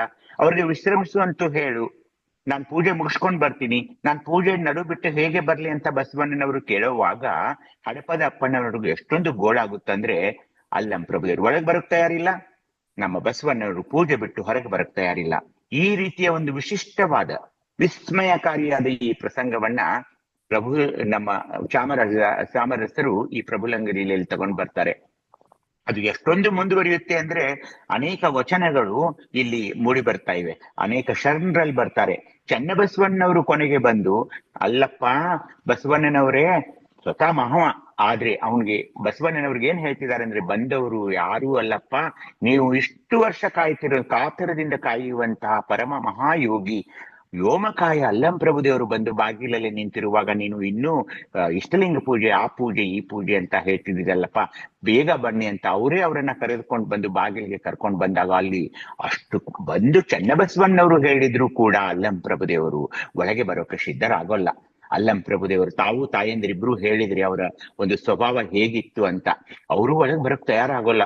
ಅವಾಗ ಕೊನೆಗೆ ಕಿನ್ನರಿ ಬೊಮ್ಮಯ್ಯನವರು, ಮಡಿವಾಳ ಮಾಚಯ್ಯನವರು ಅಂತರೂ ಬಸವೇಶ್ವರರ ಮೇಲೆ ಕೋಪಿಸ್ಕೊಂಡಿದ್ದನ್ನ ತಮ್ಮ ಗಮಕ ಪ್ರಸಂಗದಲ್ಲಿ ಈಗ ನೀವು ನುಡಿಯುವಾಗ ಹೇಳಿದ್ರಿ. ಅವಾಗ ನಮ್ಮ ಬಸವಣ್ಣನವ್ರಿಗೂ ಕೂಡ ತುಂಬಾ ಖೇದವಾಗಿ ಅವರ ಅಲ್ಲಮ ಪ್ರಭುದೇವರ ಪಾದಕ್ಕೆರಗಿದ್ದನ್ನ ತಮ್ಮ ಪ್ರಸಂಗದಲ್ಲಿ ಕೂಡ ತಾವು ಹೇಳಿದ್ರಿ. ಕೊನೆಗೆ ಎಲ್ಲಿವರೆಗೆ ಈ ಪ್ರಸಂಗ ಮುಂದುವರಿಯುತ್ತದೆ ಅಂದ್ರೆ ಸಿದ್ದರಾಮೇಶ್ವರ ಅಲ್ಲಮ ಪ್ರಭುದೇವರು ಸಾಕಪ್ಪ, ಇನ್ನು ಪ್ರಭುದೇವರೇ ನಿಮ್ಮ ಲೀಲೆಯನ್ನ ಇನ್ನು ಮುಗಿಸಿಬಿಡ್ರಲ್ಲ, ಇನ್ನು ಎಷ್ಟಂತ ಗೋಳು ಬೈಕೊಳ್ತೀರಾ ಅನ್ನೋ ಅಷ್ಟು ಈ ಪ್ರಸಂಗ ಮುಂದುವರೆದಾಗ ಆವಾಗ ಸ್ವಲ್ಪ ತಣ್ಣಗಾಗ್ತಾರೆ. ತಣ್ಣಗಾಗಿ ಎಷ್ಟೊಂದು ಹರ್ಷದಿಂದ ಅವರು ಒಳಗೆ ಬರುವಾಗ ಮುಂದಿನ ಪ್ರಸಂಗದಲ್ಲಿ ಮತ್ತೆ ಕೋಪಿಸಿಕೊಳ್ಳುವಂತ ಒಂದು ಪ್ರಸಂಗ ಏನಂದ್ರೆ, ಅಲ್ಲಿ ಒಂದು ತಟ್ಟೆ ತೊಳಿತಾ ಮುಸರೆ ತಿಕ್ಕುತ್ತಾ ಕಾಣಿಸುತ್ತಿರುವ ಅಪಾರ ಮಹಾಯೋಗಿ ನಮ್ಮ ಮರುಳಶಂಕರ ದೇವರನ್ನ ನೋಡಿ ಮತ್ತೆ ಅಲ್ಲಮ ಪ್ರಭುದೇವರು ಕೋಪಿಷ್ಟರಾಗೋದೇ ಇದು 2ನೇ ಪ್ರಸಂಗ. ತಾಯಂದಿರು ಮುಂದಿನ ದಿನಗಳಲ್ಲಿ, ಅದು ಮುಂದಿನ ಅಧ್ಯಾಯದನ್ನ ಚಾಮರಸ ಪ್ರಭುಲಿಂಗದಲ್ಲಿ ಬರುವ ಮುಂದಿನ ಅಧ್ಯಾಯವನ್ನು ತಾವು ಗಮಕದ ಮೂಲಕ ಹೇಳಿದ್ರೆ ನನಗೆ ಇನ್ನೂ ಸಂತೋಷವಾಗ್ತಾ ಇದೆ. ಅದೊಂದು ಇವೆಲ್ಲ ಏನಂದ್ರೆ ನಮ್ಮ ಜೀವನವನ್ನ ರೂಪಿಸಿಕೊಳ್ಳುವಲ್ಲಿ ಈ ಪ್ರಸಂಗಗಳು ಅತ್ಯಂತ ಉಪಯುಕ್ತವಾಗಿದೆ ಅಂತ ನನ್ನ ಅಂಬೋಣ. ಏಕೆಂದ್ರೆ ನಾವು ಕೂಡ ಹೀಗ್ ಮಾಡ್ತೀವಿ. ಪೂಜೆ ನಿರತರಾಗಿದ್ದಾಗ ಯಾರೋ ಬಂದ್ರು ನಾವು ಎದ್ದು ಹೋಗೋಲ್ಲ. ಅಯ್ಯೋ ನಾವು ಪೂಜೆ, ಅಲ್ಲಿ ಹೋಗಿ ಹೊರಗೆ ಹೇಳ್ತಾರೆ ನಮ್ಮ ಸೇವಕರನ್ನಿ, ನಮ್ಮ ಕುಟುಂಬದ ಸದಸ್ಯರಾಗ್ಲಿ ಯಾರೋ ಹೋಗ್ಲಿ ಹೊರಗೆ ಹೇಳ್ತಾರೆ, ಇಲ್ಲ ಅವರು ಪೂಜೆ ಮಾಡ್ಕೊಳ್ತಾ ಇದ್ದಾರೆ, ಬರೋಕೆ ಸ್ವಲ್ಪ ಸಮಯ ಆಗುತ್ತೆ ಅಂತ. ಹಾಗೆ ಅಲ್ಲ. ಈ ವಿಶಿಷ್ಟವಾದ ಶರಣ ಧರ್ಮದಲ್ಲಿ, ಬಸವ ಧರ್ಮದಲ್ಲಿ ಏನಂದ್ರೆ ಪೂಜೆಗೆ ಮಹತ್ವವಿಲ್ಲ. ಮನೆಗೆ ಬಂದ ಅತಿಥಿಗಳು ಹರನ ರೂಪಾಗಿ, ಶಿವನ ರೂಪವಾಗಿ ಬಂದಿದ್ದಾರೆ ಅಂತ ಪರಿಗಣಿಸಿ ಪೂಜೆಯನ್ನ ಅಲ್ಲೇ ನಿಲ್ಲಿಸಿ ನಾವು ಅತಿಥಿಗಳನ್ನ ಒಳಗೆ ಕರೆದುಕೊಂಡು ಬಂದು ಅವರನ್ನು ಸತ್ಕರಿಸುವುದು, ಅವರನ್ನ ಉಪಚರಿಸೋದಿದೆಯಲ್ಲ, ಅದು ಲಿಂಗವಂತ ಧರ್ಮದ ಮೂಲ ತಿರುಳಾಗಿದೆ ಅನ್ನೋದನ್ನ ಈ ಪ್ರಸಂಗ ಅತ್ಯಂತ ಸುಂದರವಾಗಿ ನಿರೂಪಿಸ್ತಾ ಇದೆ. ಅದಕ್ಕೆ ನಾನು ಬೆಳಗ್ಗೆ ಇವತ್ತು ಅದನ್ನ ನೋಡಿದೆ, ಇಬ್ಬರು ತಾಯಂದಿರ ಹೆಸರುಗಳನ್ನು ನೋಡಿದೆ, ಗಮಕದ ಮೂಲಕ ಈ ಒಂದು ಪ್ರಸಂಗವನ್ನ ಸುಂದರವಾಗಿ ಇವರು ನಿರೂಪಿಸುತ್ತಿರಬಹುದು ಅಂತ ಕುತೂಹಲದಿಂದ ಬಂದ್ಬಿಟ್ಟೆ. ಏಕೆಂದ್ರೆ ಆ ಪ್ರಸಂಗವೇ ಹಾಗೆ. ಇಡೀ ನಮ್ಮ ಪ್ರಭುಲಿಂಗ ಲೀಲೆಯಲ್ಲಿ ಕೆಲವೊಂದು ಪ್ರಸಂಗಗಳು ಹೀಗೆ ಬರ್ತಾ ಇವೆ. ಅಲ್ಲಮ ಪ್ರಭುದೇವರು ಯಾರ್ಯಾರನ್ನು ಭೇಟಿ ಆಗ್ತಾರೋ ಅಲ್ಲೊಂದು ಇಂತಹ ಒಂದು ಪ್ರಸಂಗ ಘಟನೆ ನಡೀತಾ ಇದೆ. ಆ ಘಟನೆಯ ಮೂಲಕ ನಾವು ಅರಿಯಬೇಕಾದ ಕೆಲವೊಂದು ಇಲ್ಲಿ ತತ್ವಗಳು ಇರ್ತಾ ಇವೆ, ವಚನಗಳು ಇರ್ತಾ ಇವೆ. ಅದರಲ್ಲಿ ನಮ್ಮ ಚಾಮರಸರು ಅತ್ಯಂತ ಪ್ರಭಾವಶಾಲಿಯಾಗಿ ಈ ಒಂದು ಪ್ರಸಂಗಗಳನ್ನು ನಿರೂಪಿಸುತ್ತಾ ಹೋಗ್ತಾರೆ.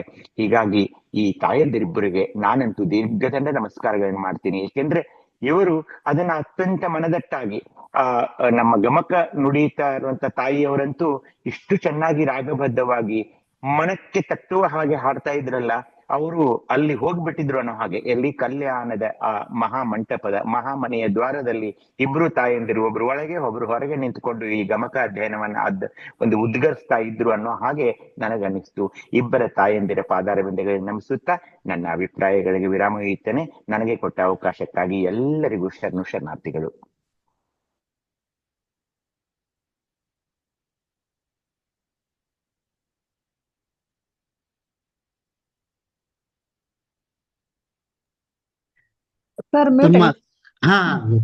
ತಮ್ಮ ಅನುಭವದ ನುಡಿಗಳಿಗೆ ಶರಣಾರ್ಥಿಗಳು ಹೇಳ್ತಾ, ನಮ್ಮ ವಚನ ಸಾಹಿತ್ಯ ಮಂದಾರ ಫೌಂಡೇಶನ್ದ ಮಾನಸ ಗುರುಗಳು ಅಂತಾನೆ ನಾವು ಅವರನ್ನ ಪರಿಗಣಿಸೋದು. ಡಾಕ್ಟರ್ ದಯಾನಂದ್ ನುಲಿ ಸರ್ ಅವರಿಗೆ ಧನ್ಯವಾದಗಳು ಹೇಳ್ತಾ, ಮುಂದೆ ಚಿತ್ರದುರ್ಗದಿಂದ ಶೈಲಜಾ ಬಾಬು ಜಾಯ್ನ್ ಆಗಿದ್ದಾರೆ. ತಾವು ಅಭಿಪ್ರಾಯನ ಹೇಳ್ಬೋದಾ ಶೈಲಜಾ ಬಾಬು ಅವರೇ? ಅಭಿಪ್ರಾಯ ಅಂತಂದ್ರೆ ನಾನು ಅನ್ಮ್ಯೂಟ್ ಮಾಡಿ ಮೇಡಮ್, ಅನ್ಮ್ಯೂಟ್ ಮಾಡಿ. ಮ್ಯೂಟ್ ಆಯ್ತು. ಹಲೋ, ಹಾ ಹೇಳಿ. ಕೇಳ್ತಾ ಇದೆಯಾ ಸರ್? ಕೇಳ್ತಾ ಇದೆ, ಹೇಳಿ. ಸರ್, ನಾನು ಪ್ರಭುಲಿಂಗ ಲೀಲೆ ಓದಿಲ್ಲ, ನನಗೆ ಅದು ಬುಕ್ ಸಿಕ್ಕಿಲ್ಲ, ಅದ್ರ ಬಗ್ಗೆ ನನಗೇನಷ್ಟು ಗೊತ್ತಿಲ್ಲ. ಆದ್ರೆ ಇವತ್ತು ಈ ಗಮಕವನ್ನ ಇವರು ಮೇಡಮ್ ಇಬ್ರು ಚೆನ್ನಾಗಿ ತುಂಬಾ ಸುಶ್ರಾವ್ಯವಾಗಿ ಕಿವಿಗೆ ಈ ಹಿಂಪು ಆಗೋ ತರ ತುಂಬಾ ಚೆನ್ನಾಗಿ ಹೇಳಿದ್ರು. ಅಂದ್ರೆ ಗಮಕವನ್ನ ನಾನು ಬೇರೆ ಪುರಾಣಗಳ ಇದ್ರಲ್ಲಿ ಸ್ವಲ್ಪ ಕೇಳಿದ್ದೆ, ಪೂರ್ತಿ ಕುತ್ಕೊಂಡು ಕೇಳಿರ್ಲಿಲ್ಲ. ಇವತ್ತು ತುಂಬಾ ಚೆನ್ನಾಗಿ ಹೇಳಿದ್ರು. ತುಂಬಾ ಎಲ್ಲೂ ಸ್ವಲ್ಪನು ಆ ಧ್ವನಿ ಇದು ಎಲ್ಲೂ ಕ್ರ್ಯಾಕ್ ಆಗದೆ ಇರೋ ತರ ಅಷ್ಟು ಪಾಂಡಿತ್ಯ ಪೂರ್ಣವಾಗಿ ಹಾಡಿದ್ರು ಮೇಡಮ್. ತುಂಬಾ ಚೆನ್ನಾಗಿ ಹಾಡಿದ್ರು. ಆ ವರ್ಣನೆನೂ ಚೆನ್ನಾಗಿ ಮಾಡಿದ್ರು. ಅಂದ್ರೆ ತುಂಬಾ ಪ್ರೊಫೆಷನ್ ಆಗಿ ಮೊದ್ಲು ಕೀರ್ತನ ಮಾಡ್ತಾ ಇದ್ರು ಇವರು. ನಾವು ಕಥಾ ಸಂಕೀರ್ತನಗಳನ್ನ ಕೇಳ್ತಾ ಇದ್ವಲ್ಲ, ಆ ಒಂದು ಫೀಲಿಂಗ್ ಮತ್ತೆ ನಮ್ಮ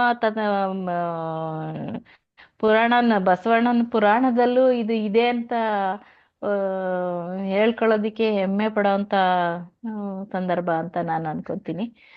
ತುಂಬಾ ಚೆನ್ನಾಗಿತ್ತು ಮೇಡಮ್. ಇದು ಕಾರ್ಯಕ್ರಮ ಈ ಕಾರ್ಯಕ್ರಮಕ್ಕೆ ತುಂಬಾ ಒಂದು ಮಹತ್ವಪೂರ್ಣವಾದಂತ ಕಾರ್ಯಕ್ರಮ ಅಂತ ನನಗೆ ಅನ್ನಿಸ್ತು. ಅಲ್ಲಿ ಅದೇ ಬಸವಣ್ಣ ಅವರು ಅಲಮಾಪ್ರಭುಗಳು ಎಲ್ಲಾ ಕಡೆನೂ ಅವರು ಬಂದು ಸರ್ ಹೇಳ್ದಂಗೆ ಅವರು ಎಲ್ಲೆಲ್ಲಿ ಅವರವರ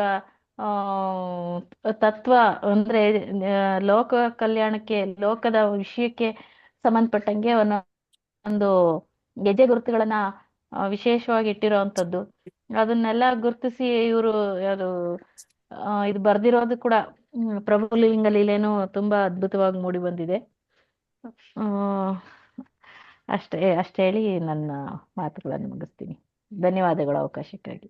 thank you madam. Shailaja Babu ಅವ್ರಿಗೆ ಧನ್ಯವಾದಗಳು. ಮುಂದಿನ ತಮ್ಮ ಅಭಿಪ್ರಾಯ ಹೇಳ್ಬೇಕಂತ ಡಾಕ್ಟರ್ ಪುಷ್ಪಾವತಿ ಶರವಡಿ ಮಠ ಅವ್ರಿಗೆ ವಿನಂತಿಸ್ತೀನಿ. ಮೇಡಮ್ ಶಲ್ವಡಿ ಮಠ ಮೇಡಮ್. ಓಕೆ. ಶ್ರೀಶೈಲ್ ಮನಗುತ್ತಿ ಅವ್ರು ಜಾಯ್ನ್ ಆಗಿದ್ದಾರೆ, ಅಭಿಪ್ರಾಯ ಹೇಳ್ಬೋದಾ ಸರ್? ಹೇಳಿ ಮೇಡಮ್. ಸರ್ ಶರಣು ಶರಣಾರ್ಥಿಗಳು. ಹೇಳ್ರಿ. ಸ್ವಲ್ಪ ಮ್ಯೂಟ್ ಆಗೋದು ಅನ್ಮ್ಯೂಟ್ ಆಗೋದು ಲೇಟ್ ಆಗುತ್ತೆ ಸರ್, ಕ್ಷಮಿಸಿ. ಮೊದಲನೇದಾಗಿ ವಿಶಾಲ ಆರಾಧ್ಯ ಮತ್ತು ಶ್ರೀವಲ್ಲಿ ಮೇಡಮ್ ಅವರಿಗೆ ತುಂಬ ಹೃದಯದ ಧನ್ಯವಾದಗಳನ್ನ ಸಮರ್ಪಿಸ್ತಾ ಇದ್ದೇವೆ ಸರ್.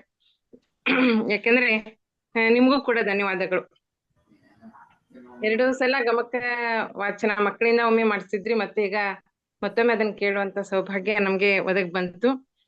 ನನಗನ್ಸುತ್ತೆ ನೀತಿ ಸಾರ ಅನ್ನುವಂತ ಕಾವ್ಯದಲ್ಲಿ ಗಮಕ ಮತ್ತು ಗಮಕಿಗಳ ಬಗ್ಗೆ ಒಂದ್ ಮಾತು ಹೇಳ್ತಾರೆ. ಎಡವದೆ ತಡವರಿಸದೆ ತಲೆಕೊಡದೆ ಕರ್ಕಶವಾಗಿ ಹೇಳದೆ ಎಲ್ಲರ ಮನಸ್ಸಿಗೂ ತಾಗುವಂತೆ ಕಾವ್ಯ ವಾಚನ ಮಾಡೋದೇ ಗಮಕ, ಹಾಗೆ ಓದೋಣೆ ಗಮಕಿ ಅಂತ ಶಿವಲಿ ಮೇಡಮ್ ಅವರು ಇದಕ್ಕೆ ಬಾಜನರಾಗಿದ್ದಾರೆ ಅಂತ ನನಗೆ ಎದೆ ತುಂಬಿ ಇವತ್ತು ಹೇಳುವಂತಹ ಒಂದು ಪ್ರಸಂಗ. ಮೇಡಮ್ ಅವರಿಗೆ ಅದಕ್ಕೆ ಅಭಿನಂದನೆಗಳು. ಯಾಕಂದ್ರೆ ಗಮಕ ವಾಚನ ಕ್ರಮ ರಾಗ ಶ್ರುತಿ ಬದ್ಧವಾಗಿರುತ್ತೆ. ವಿಶೇಷವಾಗಿ ಇದು ಕನ್ನಡಕ್ಕೆನೆ ವಿಶಿಷ್ಟವಾದಂಥದ್ದು ಅನ್ನುವಂಥದ್ದು ಕೂಡ ನಾವು ಗಮನಿಸಬಹುದು. ಇಲ್ಲಿ ಕವಿಯ ಭಾವಕ್ಕಾಗ್ಲಿ ಛಂದಸ್ಸಿಗಾಗ್ಲಿ ಆ ರಸಭಾವನೆಗಳಿಗಾಗ್ಲಿ ಅವ್ರ ಧಕ್ಕೆಯನ್ನ ತರಲಾರ್ದನೆ ಅದನ್ನ ವಾಚನ ಮಾಡಿದ್ದಾರೆ.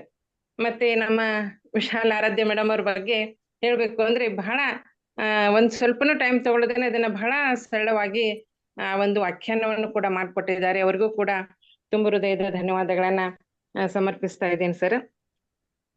ಇನ್ನೊಂದು ಮಾತನ್ನ ಇಲ್ಲಿ ಹೇಳ್ಬೇಕು. ಚಾಮರಸನ ಪ್ರಭುಲಿಂಗ ಲೀಲೆ ವಿಶೇಷವಾಗಿ ಕನ್ನಡ ಸಾಹಿತ್ಯದ ವಿಶಿಷ್ಟ ಕಾವ್ಯಗಳಲ್ಲಿ ಅದು ಒಂದು ಅಂತನ್ನುವಂಥದ್ದು. ಯಾಕಂದ್ರೆ ಪ್ರಭುವಿನ ಒಂದು ಜಂಗಮ ಲೀಲೆಯನ್ನ ತೋರಿಸಿದಂತಹ ಒಂದು ಕಾವ್ಯ ಅದು.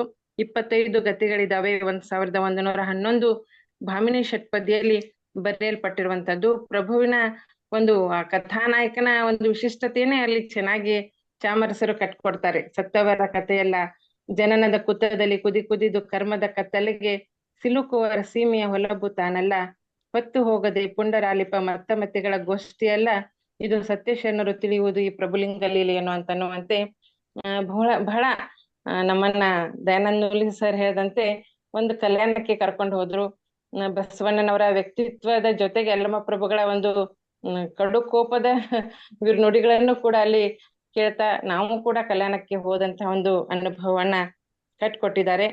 ವಿಶೇಷವಾಗಿ ಇವತ್ತು ಮತ್ತೆ ಭಿನ್ನವಾದಂತಹ ಒಂದು ವಚನದ ಸಾಹಿತ್ಯದ ಶರಣರ ಪರಂಪರೆಯಲ್ಲಿ ಯಲ್ಲಮ್ಮ ಪ್ರಭುಗಳ ವ್ಯಕ್ತಿತ್ವದ ಅನಾವರಣ ಆಗ್ತಾ ಇದೆ. ಈ ಇತ್ತೀಚೆಗೆ ಕರ್ನಾಟಕ ಗಮಕ ಕಲಾ ಪರಿಷತ್ತು ವಚನಗಳನ್ನು ಕೂಡ ಗಮಕದಲ್ಲಿ ಹಾಡುವಂತ ಒಂದು ಪ್ರೋತ್ಸಾಹವನ್ನು ಕೊಡ್ತಾ ಇರುವಂತದ್ದು ಕೂಡ ನಾವು ಗಮನಿಸ್ಕೊಳ್ಬಹುದು. ಹೀಗೆ ಯಾರಿಗೆ ಸಂಗೀತ ಜ್ಞಾನ ಇದೆ ಮತ್ತೆ ಅದರ ಜೊತೆಗೆ ಕಾವ್ಯದ ಪದ್ಯಗಳ ಅರ್ಥ ಮತ್ತು ಅದರ ಲಕ್ಷಣ ಗೊತ್ತಿರುತ್ತೆ, ಅವರು ಮಾತ್ರ ಸಮರ್ಥವಾಗಿ ಗಮಕ ವಾಚನ ಮಾಡೋದಕ್ಕೆ ಸಾಧ್ಯ ಆಗುತ್ತೆ. ಅದನ್ನ ಇವತ್ತು ಶಿವಲ್ಲಿ ಮೇಡಮ್ ಅವರು ನಮ್ಗೆ ಪೂರೈಸಿಕೊಟ್ಟಿದ್ದಾರೆ. ಮತ್ತೆ ಅದ್ರ ಜೊತೆಗೆ ವಿಶಾಲ ಆರಾಧ್ಯ ಮೇಡಮ್ ಅವರು ಕೂಡ ಬಹಳ ಸಮರ್ಥವಾದಂತ ವ್ಯಾಖ್ಯಾನವನ್ನ ನಮಗೆ ನೀಡಿ ಒಂದು ರಸದೌತಣವನ್ನ ಈ ಕಾರ್ಯಕ್ರಮದಲ್ಲಿ ಕೊಟ್ಟಿದ್ದಾರೆ ಅಂತ ಹೇಳಿ ಇಬ್ಬರು ಮೇಡಮ್ ಅವರಿಗೆ ತುಂಬ ಹೃದಯದ ಶರಣು ಶರಣಾರ್ಥಿಗಳನ್ನ ಸಮರ್ಪಿಸ್ತಾ ಇದ್ದೇನೆ. ಅವಕಾಶಕ್ಕಾಗಿ ಧನ್ಯವಾದಗಳು ಸರ್. ಧನ್ಯವಾದಗಳು madam. Thank you very much. ಮತ್ತಾರಾದ್ರೂ ತಮ್ಮ ಅಭಿಪ್ರಾಯನ ಮಂಡಿಸ್ಬೋದಾ? ಓಕೆ, ಯಾರು ಇಲ್ಲ ಅಂದ್ರೆ ಕೊನೆಯದಾಗಿ ಡಾಕ್ಟರ್ ಸರ್ವಮಂಗಳ ಸಕ್ರಿ ಅವರು ತಮ್ಮ ಅಭಿಪ್ರಾಯವನ್ನ ಹೇಳ್ಬೇಕು. ಎಲ್ಲರಿಗೂ ಶರಣಾರ್ಥಿಗಳು. ಬಹಳ ಒಂದು ಸುಂದರವಾದಂತ ಕಾರ್ಯಕ್ರಮ ಇದು. ವಿಶಾಲ ಆರಾಧ್ಯ ಅವರು ಮತ್ತು ಶ್ರೀವಲ್ಲಿ ಶೇಷಾದ್ರಿ ಅವರ ಒಂದು ಸೊಗಸಾದ ಗಮಕ ಹಾಡು ಮತ್ತು ವ್ಯಾಖ್ಯಾನಗಳು ಏನಿದಾವಲ್ಲ, ನಮ್ಮನ್ನು ಚಾಮರಸನ ಒಂದು ಪ್ರಭುಲಿಂಗ ಲೀಲೆಯನ್ನು ಬಹಳ ಮನಮುಟ್ಟುವಂತೆ ಅವರು ಹೇಳಿಕೊಟ್ಟಿದ್ದು ಬಹಳ ಒಂದು ಸೊಗಸಾಗಿತ್ತು ಅಂತ. ಅಷ್ಟೇ ಅಲ್ಲ, ಒಂದು ಪ್ರೌಢದೇವರಾಯನ ಕಾಲಕ್ಕೆ ನಮ್ಮನ್ನು ಅವರು ಕರೆದುಕೊಂಡು ಓದಿದ್ದು ಸಹಿತ ಉಂಟು. ಈ ಬರತಕ್ಕಂತ ಪ್ರಸಂಗಗಳು ಅವೆಲ್ಲ ಒಂದು ಶರಣರ ಒಂದು ಪ್ರಸಂಗಗಳನ್ನು, ಘಟನೆಗಳನ್ನು ಮತ್ತು ಅಲ್ಲಮ ಪ್ರಭುವಿನ ಒಂದು ಜಂಗಮ ಅನ್ನತಕ್ಕಂಥ ಗುರು ಬೇರೆ ಅಲ್ಲ, ಜಂಗಮ ಬೇರೆ ಅಲ್ಲ ಅನ್ನತಕ್ಕಂಥ ಒಂದು ವ್ಯಾಖ್ಯಾನ ಏನಿದೆಯಲ್ಲ, ಇದು ಪ್ರಭುವನ್ನು ಕುರಿತಾಗಿ ಹೇಳತಕ್ಕಂಥ ವ್ಯಾಖ್ಯಾನ ಇದು. ಯಾಕಂತಂದ್ರೆ ಅಂದಿನ ಸಂದರ್ಭದಲ್ಲಿ 15ನೇ ಒಂದು ಶತಮಾನದಲ್ಲಿ ಪ್ರೌಢದೇವರಾಯನ ಆ ಕಾಲದಲ್ಲಿ ಚಾಮರಸ ಅನ್ನತಕ್ಕಂಥ ಒಬ್ಬ ಶ್ರೇಷ್ಠ ಬ್ರಾಹ್ಮಣ ಕವಿ ಸಹಿತ ಈತ. ಆ ಕಾಲದಲ್ಲಿ ಏನು ಅಂತಂದಾಗ 101 ವಿರಕ್ತರು ಒಂದು ಪ್ರಸ್ತಾಪ ಸತಲ್ಲಿ ಬರ್ತದ. ಆ ಒಬ್ಬ ಬ್ರಾಹ್ಮಣ ಕವಿ ಆದ್ರೂ ಸಹಿತ ಈ ಚಾಮರಸ ಒಂದು ಲಿಂಗಾಯತ ಧರ್ಮವನ್ನು ನಾವು ಸ್ವೀಕಾರ ಮಾಡಿದ್ದನ್ನು ನಾವು ಕಾಣ್ತೇವೆ. ಅಷ್ಟೇ ಅಲ್ಲ, ಪ್ರೌಢದೇವರಾಯನ ಒಂದು ರಾಜಾಶ್ರಯವನ್ನು ನಿರಾಕರಿಸಿ ಒಬ್ಬ ಉತ್ಕೃಷ್ಟವಾದಂತ ಒಂದು ವಿರಕ್ತ ಕವಿ ಅಂತ ಗುರುತಿಸಿಕೊಂಡದ್ದು ಎಲ್ಲಿ, ಯಾರಿಂದ ಅಂತ ಚಾಮರಸನ ಪ್ರಭುಲಿಂಗ ಲೀಲೆಯ ಮೂಲಕ ಅಂತ. ಒಟ್ಟು ಈ ಚಾಮರಸನ ಈ ಅಧ್ಯಾಯದಲ್ಲಿ ಒಟ್ಟು 25 ಅಧ್ಯಾಯಗಳು ಬರ್ತಾವ. ಅದರಲ್ಲಿ 1111 ಅಲ್ಲಿ ಇವು ಬರ್ತಾವ, ಗತಿಗಳು ಅಂತ ಬರ್ತಾವ. ಈ ಪ್ರತಿಯೊಂದು ಗತಿ ಆರಂಭಕ್ಕೆ ಕೆಲವು ವಚನಗಳನ್ನು ಸಹಿತ ಅಲ್ಲಿ ಕೊಡ್ತಾರೆ. ಮತ್ತು ಆ ಕಥಾಭಾಗದಲ್ಲಿ ಇರ್ತಕ್ಕಂಥ ತತ್ವ ಮತ್ತು ಒಂದು ಸಾಂಕೇತಿಕವಾದ ಒಂದು ರಹಸ್ಯವನ್ನು ಸಹಿತ ಈ ಕಾವ್ಯ ಭಾಗದಲ್ಲಿ ನಾವು ಕಾಣ್ಬೋದು. ಹೀಗಾಗಿ ಈ ಒಂದು ಶ್ರೇಷ್ಠ ಕಾವ್ಯ ಅಂತಂದ್ರೆ ಚಾಮರಸನ ಈ ಪ್ರಭುಲಿಂಗ ಲೀಲೆ. ಮತ್ತೆ ಅಷ್ಟೇ ಅಲ್ಲ, ಈ ಕಾವ್ಯವನ್ನು ಬೇರೆ ಬೇರೆ ಭಾಷೆಗೆ ಅನುವಾದವೂ ಸಹಿತ ಆಗಿದೆ ಅನ್ನುವುದನ್ನು ಬಹಳ ಒಂದು ಅಭಿಮಾನಿಸಬೇಕಾದಂತ ಒಂದು ಸಂಗತಿ ಅಂತ. ಅಲ್ಲಿ ಸಂಸ್ಕೃತ ಮತ್ತು ತೆಲುಗು ಮತ್ತು ತಮಿಳು ಭಾಷೆಗೂ ಸಹಿತ ಈ ಕಾವ್ಯ ಏನಿದೆಯಲ್ಲ ಅನುವಾದವಾಗಿದ್ದನ್ನು ಸಹಿತ ನಾವು ಕಾಣ್ತೇವೆ ಅಂದ್ರೆ ಆಗಿನ ಕಾಲದಲ್ಲಿ ಇಷ್ಟೆಲ್ಲ ಒಂದು ಶ್ರೇಷ್ಠ ಮಟ್ಟದ ಈ ಕಾವ್ಯವನ್ನು ಬೇರೆ ಭಾಷೆಗೆ ಅನುವಾದವಾಗಿದೆ ಅನ್ನೋದು ಸಹಿತ ಬಹಳ ಒಂದು ಸುಂದರವಾದಂತ ಒಂದು ವಿಮರ್ಶೆ ಸಹಿತ ಅಲ್ಲೆಲ್ಲ ನಮ್ಗೆ ಕಂಡು ಬರ್ತದ.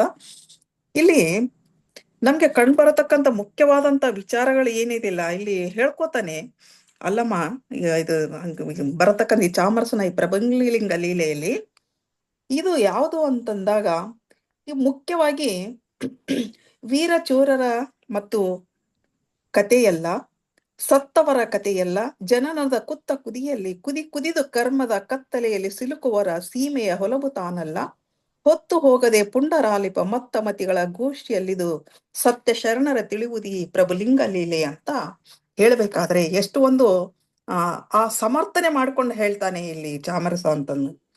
ಇದು ಒಂದು ಸತ್ತವರ ಕಥೆಯೂ ಅಲ್ಲ, ಇದು ಪುಂಡರ ಕಥೆನೂ ಅಲ್ಲ. ಇದು ಏನು ಅಂತಂದಾಗ ಮತ್ತ ಮತಿಗಳ ಗೋಷ್ಠಿ ಅಲ್ಲ ಅಂತಂದ್ರೆ ಒಂದು ಕಾವ್ಯದ ಒಂದು ಘನತೆಯನ್ನು ಹೆಚ್ಚು ಮಾಡತಕ್ಕಂತ ಒಂದು ಸಂದರ್ಭ ಏನಿದೆಯಲ್ಲ ಈ ಒಂದು ಪ್ರಭುಲಿಂಗ ಲೀಲೆಯಲ್ಲಿ ನಾವು ಕಾಣ್ತೇವೆ ಅಂತ.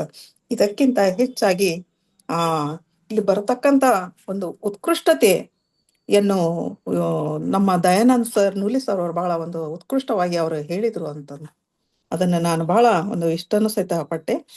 ಒಂದು ಇಷ್ಟಲಿಂಗ ಗತಿ ಬರಬೇಕಾದಂತ ಸಂದರ್ಭದಲ್ಲಿ ಚಾಮರಸ ಮತ್ತು ಬಸವ ಮೊದಲಾದ ಒಂದು ಅನೇಕ ಶರಣರು ಪ್ರೀತಿಯಿಂದ ಆ ಇಷ್ಟಲಿಂಗ ಭಕ್ತಿ ಮಾರ್ಗವನ್ನು ಅವರು ಸ್ವೀಕಾರ ಮಾಡ್ತಾ ಇರ್ತಾರೆ. ಆ ಸಂದರ್ಭದಲ್ಲಿ ಇಲ್ಲಿ ಗುರು ಮಹೇಶ್ವರ ಲಿಂಗನು ಲೀಲೆಯಿಂದ ಬೋಧಿಸಿದ್ರನ್ನತಕ್ಕಂತ ಒಂದು ಪ್ರಸಂಗವೂ ಸಹಿತ ಅಲ್ಲಿ ಬರ್ತದ ಅಂತ.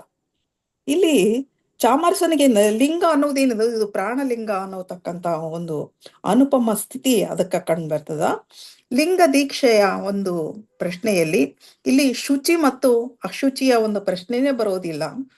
ಅಲ್ಲಿ ಚನ್ನಬಸವಣ್ಣನೂ ಸಹಿತ ಗುರುಲಿಂಗ ಜಂಗಮ ಅನ್ನೋದು ತಾನೇ ಆಗಿ ಮತ್ತೆ ತಾನು ಏನೂ ಇಲ್ಲ ಅನ್ನೋತಕ್ಕಂತ ಪರಿಯ ಮೂಲಕ ಆರಾಧನೆ ಮಾಡತಕ್ಕಂತ ಒಂದು ಸ್ಥಿತ್ಯಂತರ ಸ್ಥಿತಿ ಈ ಅಧ್ಯಾಯದಲ್ಲಿ ಇದೆ ಅಂತ. ಇಡೀ ಶರಣ ಗಣವೇ ಈ ಚಾಮರಸನ ಪ್ರಭುವಿನ ಇಲ್ಲಿ ಕಾವ್ಯದಲ್ಲಿ ಶರಣಾಗತಿಯನ್ನು ಹೊಂದತಕ್ಕಂತ ಪ್ರಸಂಗಗಳು ಬರ್ತಾವ. ಅವರೆಲ್ಲರೂ ಹೆಚ್ಚಾಗಿ ಇಲ್ಲಿ ನಾಯಕ ಆಗಿದ್ದು ಯಾರು ಅಂತಂದಾಗ ಪ್ರಭು, ಆದರೆ ಚಾಮರಸ ಪ್ರಭುವನ್ನೇ ಉತ್ಕೃಷ್ಟವಾಗಿ ಅಲ್ಲಿ ಹೇಳತಕ್ಕಂಥ ಪ್ರಸಂಗಗಳು ಸಾಕಷ್ಟು ಬರ್ತಾವಂತ. ಆದ್ದರಿಂದ ಶರಣ ಅನ್ನೋದೇನಿದೆಯಲ್ಲ, ಇದು ತತ್ವವನ್ನು ಆಗಿ ಸ್ವೀಕಾರ ಮಾಡಿದ್ದನ್ನು ಕಾಣ್ತೇವೆ. ಈ ಹಿನ್ನೆಲೆಯಲ್ಲಿ ನೋಡಿದಾಗ ಉಪಾಸ ಮತ್ತು ಉಪಾಸಕ ಒಂದು ಸಂದರ್ಭ ಅಂತಂದ್ರೆ ಅಂಗ ಲಿಂಗದ ಸಂಬಂಧವೇ ಇಲ್ಲಿ ಪ್ರಭುಲಿಂಗ ಲೀಲೆ ಅನ್ನತಕ್ಕಂಥ ಮಾತನ್ನ ಇಲ್ಲಿ ಹೇಳ್ಬೇಕು ಅಂತ. ಅಲ್ಲಿ ಒಂದ್ ಕಡೆ ಹೇಳ್ತಾನೆ, ಕೈಯೊಳಗೆ ಶಿವಲಿಂಗ ಇರ್ಪಡೆ ಮೈಯ ಸೋಕಿನಂತೆ ಇರಬೇಕು, ವಸ್ತ್ರದ ಹುಯ್ಯಲೆಗೆ ಹೂಪತ್ರೆಗಳ ಜಂಜಡಕ್ಕೆ ಜೋಂಪಿಸದೆ ಒಯ್ಯ ನೀಕ್ಷಿಸದೆ ತನ್ನಲ್ಲಿಹ ಮೈಯವನು ವಸ್ತ್ರವನ್ನು ಮಾಡುವೆನು ಎನಗೆ ಜಗದಯ್ಯ ನೆನೆಸುವ ಭಕ್ತನ ಹೈ ಬಸವನೇ ಕೇಳೆಂದ ಅಂತ. ಅಂದ್ರೆ ಕರಸ್ತರದಲ್ಲಿ ಲಿಂಗವಿದ್ದರೆ ಹೆಂಗಿರ್ಬೇಕು ಅಂತಂದಾಗ ಇಡೀ ಈ ದೇಹವೇ ಸೋಂಕಿದಂತಿರಬೇಕು ಅಂತ. ಈ ಲಿಂಗಕ್ಕೆ ಅರ್ಪಿತವಾದ ವಸ್ತ್ರವೂ ಸಹಿತ ಪತ್ರೆಗಳು ಸಹಿತ ಸುಂದರವಾಗಿ ಅಲಂಕಾರಕ್ಕೆ ಮೈದೆರೆದುಕೊಂಡಿರಬೇಕು ಅಂತ. ಈ ಸ್ಥೂಲ ಸೂಕ್ಷ್ಮ ಕಾರಣ ಶರೀರಗಳನ್ನೆಲ್ಲ ವಸ್ತ್ರಗಳನ್ನಾಗಿ ಮಾಡಿಕೊಳ್ಳುವವನೇ ಗುರುವೆನಿಸುವವನು, ಭಕ್ತನಾಗುವನು, ಬಸವ ಕೇಳು ಎಂದು ಇಲ್ಲಿ ಪ್ರಭುಗಳು ಬಸವಣ್ಣನವರಿಗೆ ಈ ಒಂದು ಗತಿಯಲ್ಲಿ ಹೇಳತಕ್ಕಂಥ ಪ್ರಸಂಗ ಬರ್ತದ. ಹೇಳ್ಕೊತ ಕೂತ್ನಂದ್ರೆ ಬಹಳಷ್ಟು ವಿಷಯಗಳನ್ನು ಹೇಳ್ಬೋದು. ಸಮಯದ ವ್ಯಾಪ್ತಿಯಲ್ಲಿ ನಾನು ಹೇಳ್ತೀನಿ. ಅವಕಾಶಕ್ಕಾಗಿ ಧನ್ಯವಾದಗಳು.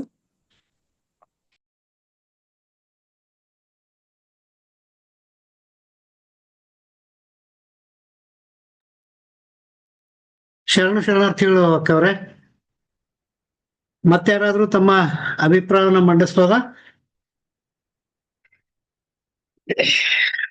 ಮೋಸ್ಟ್ಲಿ ಮುಗ್ದಿದೆ ಅಂದ್ರೆ ಅನುಪಮ್ ಪಾಟೀಲ್ ಅವ್ರೆ, ಮುಂದಿನ ಕಾರ್ಯಕ್ರಮಕ್ಕೆ ಹೋಗೋಣ. ಹಾ ಸರ್.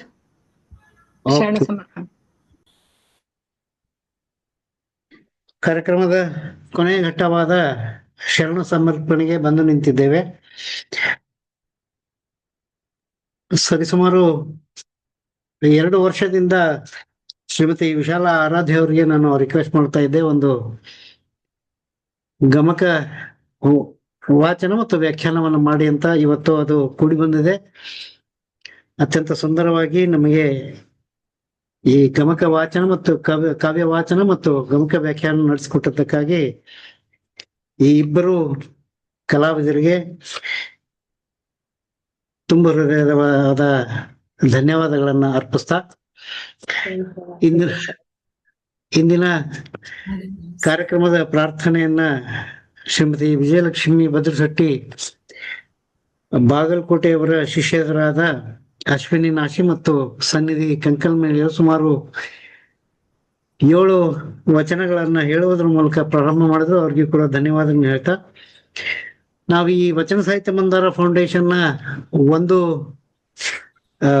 ಆಶಯ ಏನಂದ್ರೆ, ಮಕ್ಕಳಿಗೆ ಹೆಚ್ಚಾಗಿ ನಾವು ಈ ಪ್ರಾರ್ಥನೆ ಅಥವಾ ವ್ಯಾಖ್ಯಾನ ಮಾಡಕ್ಕೆ ಕೊಡ್ತಕ್ಕಂತಹ ಒಂದು ಪರಂಪರೆನ ಸುಮಾರು 1.5 ವರ್ಷದಿಂದ ನಾವು ಹಮ್ಮಿಕೊಂಡು ಬಂದಿದ್ದೀವಿ. ಅದರಲ್ಲಿ ಈ ಇಬ್ಬರು ಮಕ್ಕಳು 69, ಆಮೇಲೆ 70ನೇ ಮಕ್ಕಳು ಈ ಕಳೆದ 1.5 ವರ್ಷದಲ್ಲಿ. ಅವರಿಗೂ ಕೂಡ ಧನ್ಯವಾದಗಳಿಂದ. ಎಲ್ಲಕ್ಕಿಂತ ಹೆಚ್ಚಾಗಿ ಶ್ರೀಮತಿ ವಿಜಯಲಕ್ಷ್ಮಿ ಭದ್ರಶೆಟ್ಟಿ ಅವರು 35-36 ಜನ ಶಿಷ್ಯರನ್ನ ತಯಾರು ಮಾಡ್ತಾ ಇದ್ದಾರೆ ವಚನ ಗಾಯನಕ್ಕೆ. ನಾನು ಅವ್ರ ಮನೆಗೆ ಕೂಡ ಬಂದಿದ್ದೀನಿ ಬಾಗಲಕೋಟೆಯಲ್ಲಿ. ಆ ಇಡೀ ಮನೆ ವಾತಾವರಣವೇ ಒಂಥರ ವಚನ ಸಾಹಿತ್ಯ ಗಾಯನದ ವಾತಾವರಣ ಆಗಿ ಮಾರ್ಪಟ್ಟಿದೆ. ಹಾಗಾಗಿ ಅವ್ರಿಗೆ ಅಭಿನಂದನೆಗಳು ಸಲ್ಲಿಸ್ತಾ, ಇಂದಿನ ಕಾವ್ಯ ವಾಚನವನ್ನ ಮಾಡಿದಂಥ ಶಿವಲ್ಲಿ ಶೇಷಾದ್ರಿ ಅವರು ಸುಮಾರು 37 ಪದ್ಯಗಳನ್ನ ನಮಗೆ ಉಣಬಡಿಸಿದ್ದಾರೆ. ಸುಮಾರು 7-8 ಜನ ನಾನು ಗಮಕ ಕಾವ್ಯ ವಾಚನವನ್ನ ಮಾಡಿದವ್ರನ್ನ ಅತ್ಯಂತ ಸಮೀಪದಿಂದ ಕಂಡಿದ್ದೀನಿ. ಯಾಕಂದ್ರೆ ತುಮಕೂರು ಸುನಂದ ಅವರ ಶಿಷ್ಯಕೋಟಿ ಬಹಳ ದೊಡ್ಡದು, ಗಮಕ ವ್ಯಾಖ್ಯಾನ ಮತ್ತು ಗಮಕ ಕಾವ್ಯ ವಾಚನದಲ್ಲಿ ಸುಮಾರು 7-8 ಜನರ ಜೊತೆ ಅತ್ಯಂತ ನಿಕಟವಾಗಿ ಅವರ ಕಾವ್ಯ ವಾಚನವನ್ನ ನಾನು ಗಮನಿಸಿದ್ದೇನೆ ಹಾಗೂ ಕೇಳಿದ್ದೀನಿ. ಸಾವಿತ್ರಿ ಸತ್ಯೇಂದ್ರ ಅನ್ನೋರು ತುಮಕೂರಿನವರು ನಮ್ಮ ವಚನ ಸಾಹಿತ್ಯ ಮಂದಾರ ಫೌಂಡೇಶನ್ ನ ವೇದಿಕೆಯಲ್ಲಿ ಇದೇ ಪ್ರಭುಲಿಂಗ ಲೀಲೆಯ ಮಾಯೆಯ ಸೋಲು ಅಂತಕ್ಕಂಥ ಒಂದು ಗಮಕ ಕಾವ್ಯ ವಾಚನ ಮತ್ತು ವ್ಯಾಖ್ಯಾನವನ್ನ MB ಸಿದ್ದರಾಮಯ್ಯನವರು ಮಾಡಿದ್ರು. ಅದಕ್ಕಿಂತ ಮುಂಚೆ ಚಿಕ್ಕ ಚಿಕ್ಕ ಮಕ್ಕಳು, ಒಂದು 4 ವರ್ಷದ ಹುಡುಗಿ, 6 ವರ್ಷದ ಹುಡುಗ, ಆಮೇಲೆ 12 ವರ್ಷದ ಹುಡುಗ, 3 ಜನ ಕೋಳೂರು ಕೊಡಗೂಸು ಅಂತಕ್ಕಂಥ ಒಂದು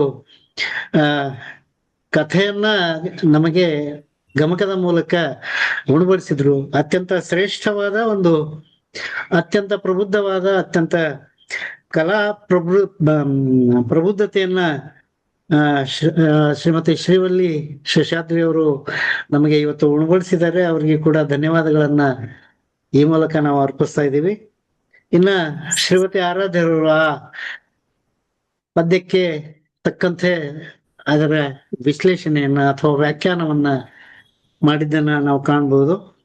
ಈ ಪ್ರಭುಲಿಂಗ ಲೀಲೆಯ ಇಂದಿನ ಒಂದು ವಿಷಯದ ವಿಶ್ಲೇಷಣೆ ನೋಡಿದಾಗ ಪ್ರಭುಗಳು ಸೊಲ್ಲಾಪುರದಿಂದ ಕಲ್ಯಾಣಕ್ಕೆ ಬರುವಾಗ ಆ ಪರಿಸರದ ಚಿತ್ರಣವನ್ನ ಅತ್ಯಂತ ಪ್ರಬುದ್ಧವಾಗಿ, ಅತ್ಯಂತ ಸುಂದರವಾಗಿ ಚಾಮರಸ ಇಲ್ಲಿ ನಮಗೆ ಕಟ್ಕೊಟ್ಟಿದ್ದಾನೆ ಅನ್ನೋದು. ಯಾಕಂದ್ರೆ ಕೆರೆ, ಬಳ್ಳಿ, ಸರೋವರ, ಹಲವಾರು ಹಣ್ಣಿನ ಗಿಡಗಳ ಒಂದು ದಾರಿಯುದ್ದಕ್ಕೂ ನಾವು ಕಾಣ್ಬೋದು. ಭಕ್ತಿ ರಸದ, ಜೀವರಸದ ವರ್ಣನೆಯೊಂದಿಗೆ ಆ ಪರಿಸರದ ಕಲ್ಪನೆಯನ್ನು ಕೂಡ ಚಾಮರಸ ನಮಗೆ ಕಟ್ಕೊಟ್ಟಿದ್ದಾನೆ ಅನ್ನತಕ್ಕಂಥದ್ದು ಈ ಒಂದು ವ್ಯಾಖ್ಯಾನದಲ್ಲಿ ಅತ್ಯಂತ ಸುಂದರವಾಗಿ ಮೂಡಿ ಬಂದದ್ದು ಅಂತಕ್ಕಂಥದ್ದನ್ನ ನಾವು ಇಲ್ಲಿ ನೋಡ್ಬೋದು. ಒಟ್ಟು 12 ಅಧ್ಯಾಯಗಳಲ್ಲಿ 37 ಪದ್ಯಗಳನ್ನ ಉಣಬಡಿಸಿ ಅದಕ್ಕೆ ಗಮಕ ವ್ಯಾಖ್ಯಾನ ಅಥವಾ ವಿಶ್ಲೇಷಣೆಯನ್ನ ಮಾಡಿದಂತ ಶ್ರೀಮತಿ ವಿಶಾಲ ಆರಾಧ್ಯ ಅವರಿಗೂ ಕೂಡ ಧನ್ಯವಾದಗಳನ್ನು ಹೇಳ್ತೀನಿ. ಅವ್ರನ್ನ ಮತ್ತೊಂದು ರೀತಿಯಾಗಿ ಅಭಿನಂದಿಸ್ಬೇಕು ಅಂತ ಅಂತಂದ್ರೆ ಅವರು ಈ ಸಂಗೀತದ ಕ್ಲಾಸ್ ಅನ್ನ ಮಾಡ್ತಾರೆ. ಬಹಳಷ್ಟು ವಿದ್ಯಾರ್ಥಿಗಳನ್ನ, ಬಹಳಷ್ಟು ವಿದ್ವಾಂಸರನ್ನ ತಯಾರಿಸುವ ನಿಟ್ಟಿನಲ್ಲಿ ಅವರು ತಮ್ಮನ್ನ ತಾವು ತೊಡಗಿಸಿಕೊಂಡಿದ್ದಾರೆ. ಹಾಗಾಗಿ ಅವ್ರಿಗೂ ಕೂಡ ತಮ್ಮ ಮುಂದಿನ ಶಿಷ್ಯಕೋಟಿ ತಮ್ಮ ಹೆಸರನ್ನ ಉಳಿಸ್ಲಿ ಅಂತಕ್ಕಂಥ ಮಾತನ್ನ ಹೇಳ್ತಾ ಅವ್ರಿಗೂ ಕೂಡ ಧನ್ಯವಾದಗಳನ್ನ ಅರ್ಪಿಸ್ತಾ ಇದ್ದೀನಿ. ಇಂದಿನ ಸಂವಾದದ ಕಾರ್ಯಕ್ರಮದಲ್ಲಿ ಎಂದಿನಂತೆ ನಮ್ಮ ವಚನ ಸಾಹಿತ್ಯ ಮಂದಾರ ಫೌಂಡೇಶನ್ ಮಾನಸ ಗುರುಗಳಾದಂಥ ಡಾಕ್ಟರ್ ದಯಾನಂದ್ ನೂಲಿ ಸರ್ ಅವರು ಮಾತುಗಳನ್ನ ಕೇಳೋದೇ ಅಂದ್ರೆ ಒಂದು ಪ್ರಸಾದವನ್ನ ಉಣಬಡಿಸದಂತೆ. ಜಂಗಮರ ಒಂದು ವ್ಯಾಖ್ಯಾನವನ್ನ ಡಾಕ್ಟರ್ ದಯಾನಂದ್ ನೂಲಿ ಸರ್ ಅವರು ಅದ್ಭುತವಾಗಿ ಕಟ್ಕೊಟ್ಟಿದ್ದಾರೆ. ನೋಡಿ, ಎತ್ತಡ ಮಾಮರ ಎತ್ತಡ ಕೋಗಿಲೆ ಅನ್ನೋ ಹಾಗೆ ಅವರು ಒಬ್ಬ ಪ್ರಖ್ಯಾತ ಸರ್ಜನ್, ಅವರು ಚಿಕ್ಕೋಡಿಯಲ್ಲಿ ಇರ್ತಕ್ಕಂಥ ಒಬ್ಬ ಪ್ರಖ್ಯಾತ ಸರ್ಜನ್. ಆದ್ರೆ ವಚನ ಸಾಹಿತ್ಯ ಕ್ಷೇತ್ರದಲ್ಲಿ ಅವರು ಮಾಡಿದಂತ ಹೆಸರು, ಅವರು ಮಾಡಿದಂತ ಸಂಶೋಧನೆ, ಅವರು ಮಾಡಿದಂತ ಅಧ್ಯಯನ ಅತ್ಯಂತ ಮಹತ್ವಪೂರ್ಣವಾದದ್ದು. ನಮಗೆಲ್ಲ ಒಂದು ಮಾದರಿ ಆಗತಕ್ಕಂಥ ಒಂದು ವ್ಯಕ್ತಿತ್ವ ಡಾಕ್ಟರ್ ದಯಾನಂದ್ ನೂಲಿ ಸರು. ಆಮೇಲೆ ಚಿತ್ರದುರ್ಗದಿಂದ ಜಾಯ್ನ್ ಆದಂತ ಶೈಲಜಾ ಬಾಬು ಅವರು ಕೂಡ ತಮ್ಮ ಅಭಿಪ್ರಾಯಗಳನ್ನ ವ್ಯಕ್ತಪಡಿಸಿದ್ದಾರೆ. ಇನ್ನು ಡಾಕ್ಟರ್ ಶಲವಡಿ ಮಠ್ ಅವರು ಆ ಪ್ರಭುಲಿಂಗ ಲೀಲೆಯವನ್ನ ಪಾಠವನ್ನ ಮಾಡಿದಂಥವ್ರು. ಹಾಗಾಗಿ ಅವರು ಉತ್ತಮವಾದಂತಹ ಒಂದು ಅಭಿಪ್ರಾಯವನ್ನ ಹೇಳಿದ್ದಾರೆ. ಕೊನೆಯದಾಗಿ ನಮ್ಮ ವಚನ ಸಾಹಿತ್ಯ ಮಂಡಳ ಫೌಂಡೇಶನ್ ಫೌಂಡರ್ ಆದಂತ ಡಾಕ್ಟರ್ ಸರ್ವಮಂಗಳ ಸಕ್ರಿ ಅವರು ತಮ್ಮ ಉತ್ತಮ ಅಭಿಪ್ರಾಯವನ್ನ ಮಂಡಿಸುವುದರ ಮೂಲಕ ನಮ್ಮ ವಚನ ಸಾಹಿತ್ಯ ಮಂದಾರ ಫೌಂಡೇಶನ್ ನ ಕೀರ್ತಿಯನ್ನ ಹೆಚ್ಚಿಸಿದ್ದಾರೆ ಅಂತ ಹೇಳ್ತಾ, ಇನ್ನ ಈ ಕಾರ್ಯಕ್ರಮಕ್ಕೆ ಮುಕ್ಕುಟವಿಟ್ಟಂತೆ ಅತ್ಯಂತ ಅಚ್ಚುಕಟ್ಟಾಗಿ ನಿರ್ವಹಣೆಯನ್ನ ಮಾಡಿದಂತ ಶ್ರೀಮತಿ ಅನುಪಮ್ ಪಾಟೀಲ್ ಹುಬ್ಬಳ್ಳಿ ಅವರು ಕೂಡ ಧನ್ಯವಾದಗಳನ್ನು ಹೇಳ್ತಾ, ಯಾವುದೇ ಒಂದು ಕಾರ್ಯಕ್ರಮವನ್ನ ನಿರ್ವಹಣೆ ಮಾಡ್ಬೇಕಾದ್ರೆ ಆ ಆಂಕರ್ಗೆ ಇರ್ಬೇಕಾದಂತ ಒಂದು ಸಮಯ ಪ್ರಜ್ಞೆ, ಆ ಹಿಂದಿನ ಎಲ್ಲ ವಿಚಾರಗಳನ್ನ ವಚನ ಸಾಹಿತ್ಯದ ಮೂಲಕ ಕಟ್ಟಿಕೊಡುವಂತಹ ಒಂದು ಯೋಜನೆ ಇದೆಲ್ಲ ಶ್ರೀಮತಿ ಅನುಪಮ ಪಾಟೀಲ್ ಅವ್ರಿಗೆ ಸಿದ್ಧಿಸಿದೆ ಅಂತ ಹೇಳ್ತಾ, ಈ ಗಮಕದ ಬಗ್ಗೆ ಇನ್ನೊಂದು ವಿಷಯವನ್ನ ಹೇಳೋದಕ್ಕೆ ಇಷ್ಟಪಡ್ತೀನಿ. ಇದು ವಚನ ಸಾಹಿತ್ಯಕ್ಕೆ ನೇರವಾಗಿ ಸಂಬಂಧಪಟ್ಟದ್ದಲ್ಲ ಅಂದ್ರೂ ಕೂಡ ಇಂದಿನ ಕಾರ್ಯಕ್ರಮಕ್ಕೆ ಗಮಕಕ್ಕೆ ಸಂಬಂಧಪಟ್ಟದ್ದು. ಪ್ರಥಮವಾಗಿ ಗಮಕವನ್ನ ವ್ಯಾಖ್ಯಾನ ಮತ್ತು ವಾಚನವನ್ನ ಮಾಡಿದವರು ಲವಕುಶರು ಅಂತ ನಾನು ಕೇಳ್ಕೊತಿದ್ದೀನಿ. ರಾಮಾಯಣದ ಸಂದರ್ಭದಲ್ಲಿ ಲವಕುಶರು ಈ ಗಮಕವನ್ನ ಪ್ರಪ್ರಥಮವಾಗಿ ವಾಚನ ಹಾಗೂ ವ್ಯಾಖ್ಯಾನವನ್ನ ಮಾಡಿದ್ದನ್ನ ನಾವಿಲ್ಲಿ ಕಂಡುಬರ್ಬೋದು. ಇನ್ನ ವಿಶಾಲ ಆರಾಧ್ಯರವರಿಗೆ ವಸುದೇವ ಭೂಪಾಲಂ ಪ್ರಶಸ್ತಿ ಬಂದದ್ದನ್ನ ಪರಿಚಯದ ಮೂಲಕ ನಮ್ಮ ನಿರ್ವಹಣಾಕಾರರು ಹೇಳಿದ್ರು. ನನಗೆ ಯಾಕೆ ಒಂದು ಭಾವನಾತ್ಮಕ ಸಂಬಂಧ ಅಂದ್ರೆ, ನಮ್ಮ ತಂದೆಗೂ ಕೂಡ ಈ ವಸುದೇವ ಭೂಪಾಲ ಪ್ರಶಸ್ತಿ 2017ರಲ್ಲಿ ಬಂದಿತ್ತು. ಅವಾಗ ಕನ್ನಡ ಸಾಹಿತ್ಯ ಪರಿಷತ್ನಲ್ಲಿ ಮನು ಬಳಗಾರ್ ಅವರು ಇದ್ರು. ಅವರು ನಮ್ಮ ತಂದೆಯವರನ್ನ ಸನ್ಮಾನ ಮಾಡಿದ್ದು ಹಿಂದಿಗೆ ನೆನಪು ಬಂತು. ಹಾಗಾಗಿ ಆ ಪ್ರಸಂಗವನ್ನು ಜ್ಞಾಪಕಗೊಳಿಸಿದಂತ ಶ್ರೀಮತಿ ವಿಶಾಲ ಆರಾಧ್ಯ ಅವರಿಗೂ ಕೂಡ ಧನ್ಯವಾದಗಳನ್ನು ಹೇಳ್ತಾ, ಅತ್ಯುತ್ತಮವಾದ ಒಂದು ಗಮಕ ಸೌರಭವನ್ನು ನಮ್ಮ ಉಣಮೂಡಿಸಿದ್ದಕ್ಕೆ ಇಬ್ಬರು ಮಹನೀಯರಿಗೂ ಹಾಗೂ ಸಂವಾದದಲ್ಲಿ ಪಾಲ್ಗೊಂಡಂತ ಎಲ್ಲ ವಿದ್ವಾಂಸರಿಗೂ ಧನ್ಯವಾದಗಳು ಹೇಳ್ತಾ, ಮುಂದಿನ ವಾರ 23/8/2025 ಪ್ರೊಫೆಸರ್ ಸಿದ್ಧಾನಂದ ಬೆಂಗಳೂರಿನವರು ವಚನ ಸಾಹಿತ್ಯ ಮತ್ತು ಸಮಾಜ ಕುರಿತು ಮಾತನಾಡಲಿದ್ದಾರೆ. ಅವರು ಎಕನಾಮಿಕ್ಸ್ ಪ್ರೊಫೆಸರ್ ಆಗಿ ಕೆಲಸ ಮಾಡಿದಂಥವ್ರು. ಹಾಗಾಗಿ ವಚನ ಸಾಹಿತ್ಯ ಮತ್ತು ಸಮಾಜ ಈ ಎಲ್ಲಗಳನ್ನ ಮೇಳೈಸಿ ಪ್ರೊಫೆಸರ್ ಸಿದ್ಧಾನಂದ ಅವರು ಮಾತನಾಡಲಿದ್ದಾರೆ ಮುಂದಿನ ವಾರ. ಹೀಗೆಯೇ ನಾವು ಈ ವಚನ ಸಾಹಿತ್ಯದನ್ನ ತೇರನ್ನ ಎಳೆಯುವಂತ ಜವಾಬ್ದಾರಿಯನ್ನ ನಮ್ಮ ಹೆಗಲ ಮೇಲೆ ಹೊತ್ಕೊಳ್ತಾ ಇದನ್ನ ಮುಂದುವರ್ಸೋಣ ಅಂತ ಹೇಳ್ತಾ ನನ್ನ ಈ ಶರಣು ಸಮರ್ಪಣೆಗೆ ವಿರಾಮವನ್ನು ಹೇಳ್ತೇನೆ. ಎಲ್ಲರಿಗೂ ಶರಣಾರ್ಥಿಗಳು. Madam, you can conclude the meeting please. ನೀವು ಮಾಡ್ಬಿಟ್ಟು ಲಾಸ್ಟ್ ನೀವು ಮಾಡ್ಬೇಕು. ಓಕೆ, ಮುಂದಿನ ವಾರವು ಇದೇ ರೀತಿ ನಾವು ನಮ್ಮ ವಚನ ಸಾಹಿತ್ಯ ಮಂದಾರ ಫೌಂಡೇಶನ್ ಅಂತರ್ಜಾಲ ಉಪನ್ಯಾಸ ಮಾಲಿಕೆಯಲ್ಲಿ ಪಾಲ್ಗೊಳ್ತಾ ವಚನ ಸಾಹಿತ್ಯದ ತೇರನ್ನ ಎಳೆಯುವಂತಹ ಒಂದು ಜವಾಬ್ದಾರಿಯನ್ನು ನಾವು ಹೊತ್ಕೊಳ್ಳೋಣ ಅಂತ ಹೇಳ್ತಾ ಈ ಕಾರ್ಯಕ್ರಮಕ್ಕೆ ಅಲ್ಪ ವಿರಾಮವನ್ನು ಹೇಳ್ತೇನೆ. ಯಾಕಂದ್ರೆ ಇಂಥ ಚಿಂತನೆಗಳಿಗೆ, ವಿಚಾರ ಮಂಥನಗಳಿಗೆ ಯಾವತ್ತೂ ಪೂರ್ಣ ವಿರಾಮ ಇಲ್ಲ ಅಂತ ಹೇಳ್ತಾ ಎಲ್ಲರಿಗೂ ಶರಣಾರ್ಥಿಗಳು.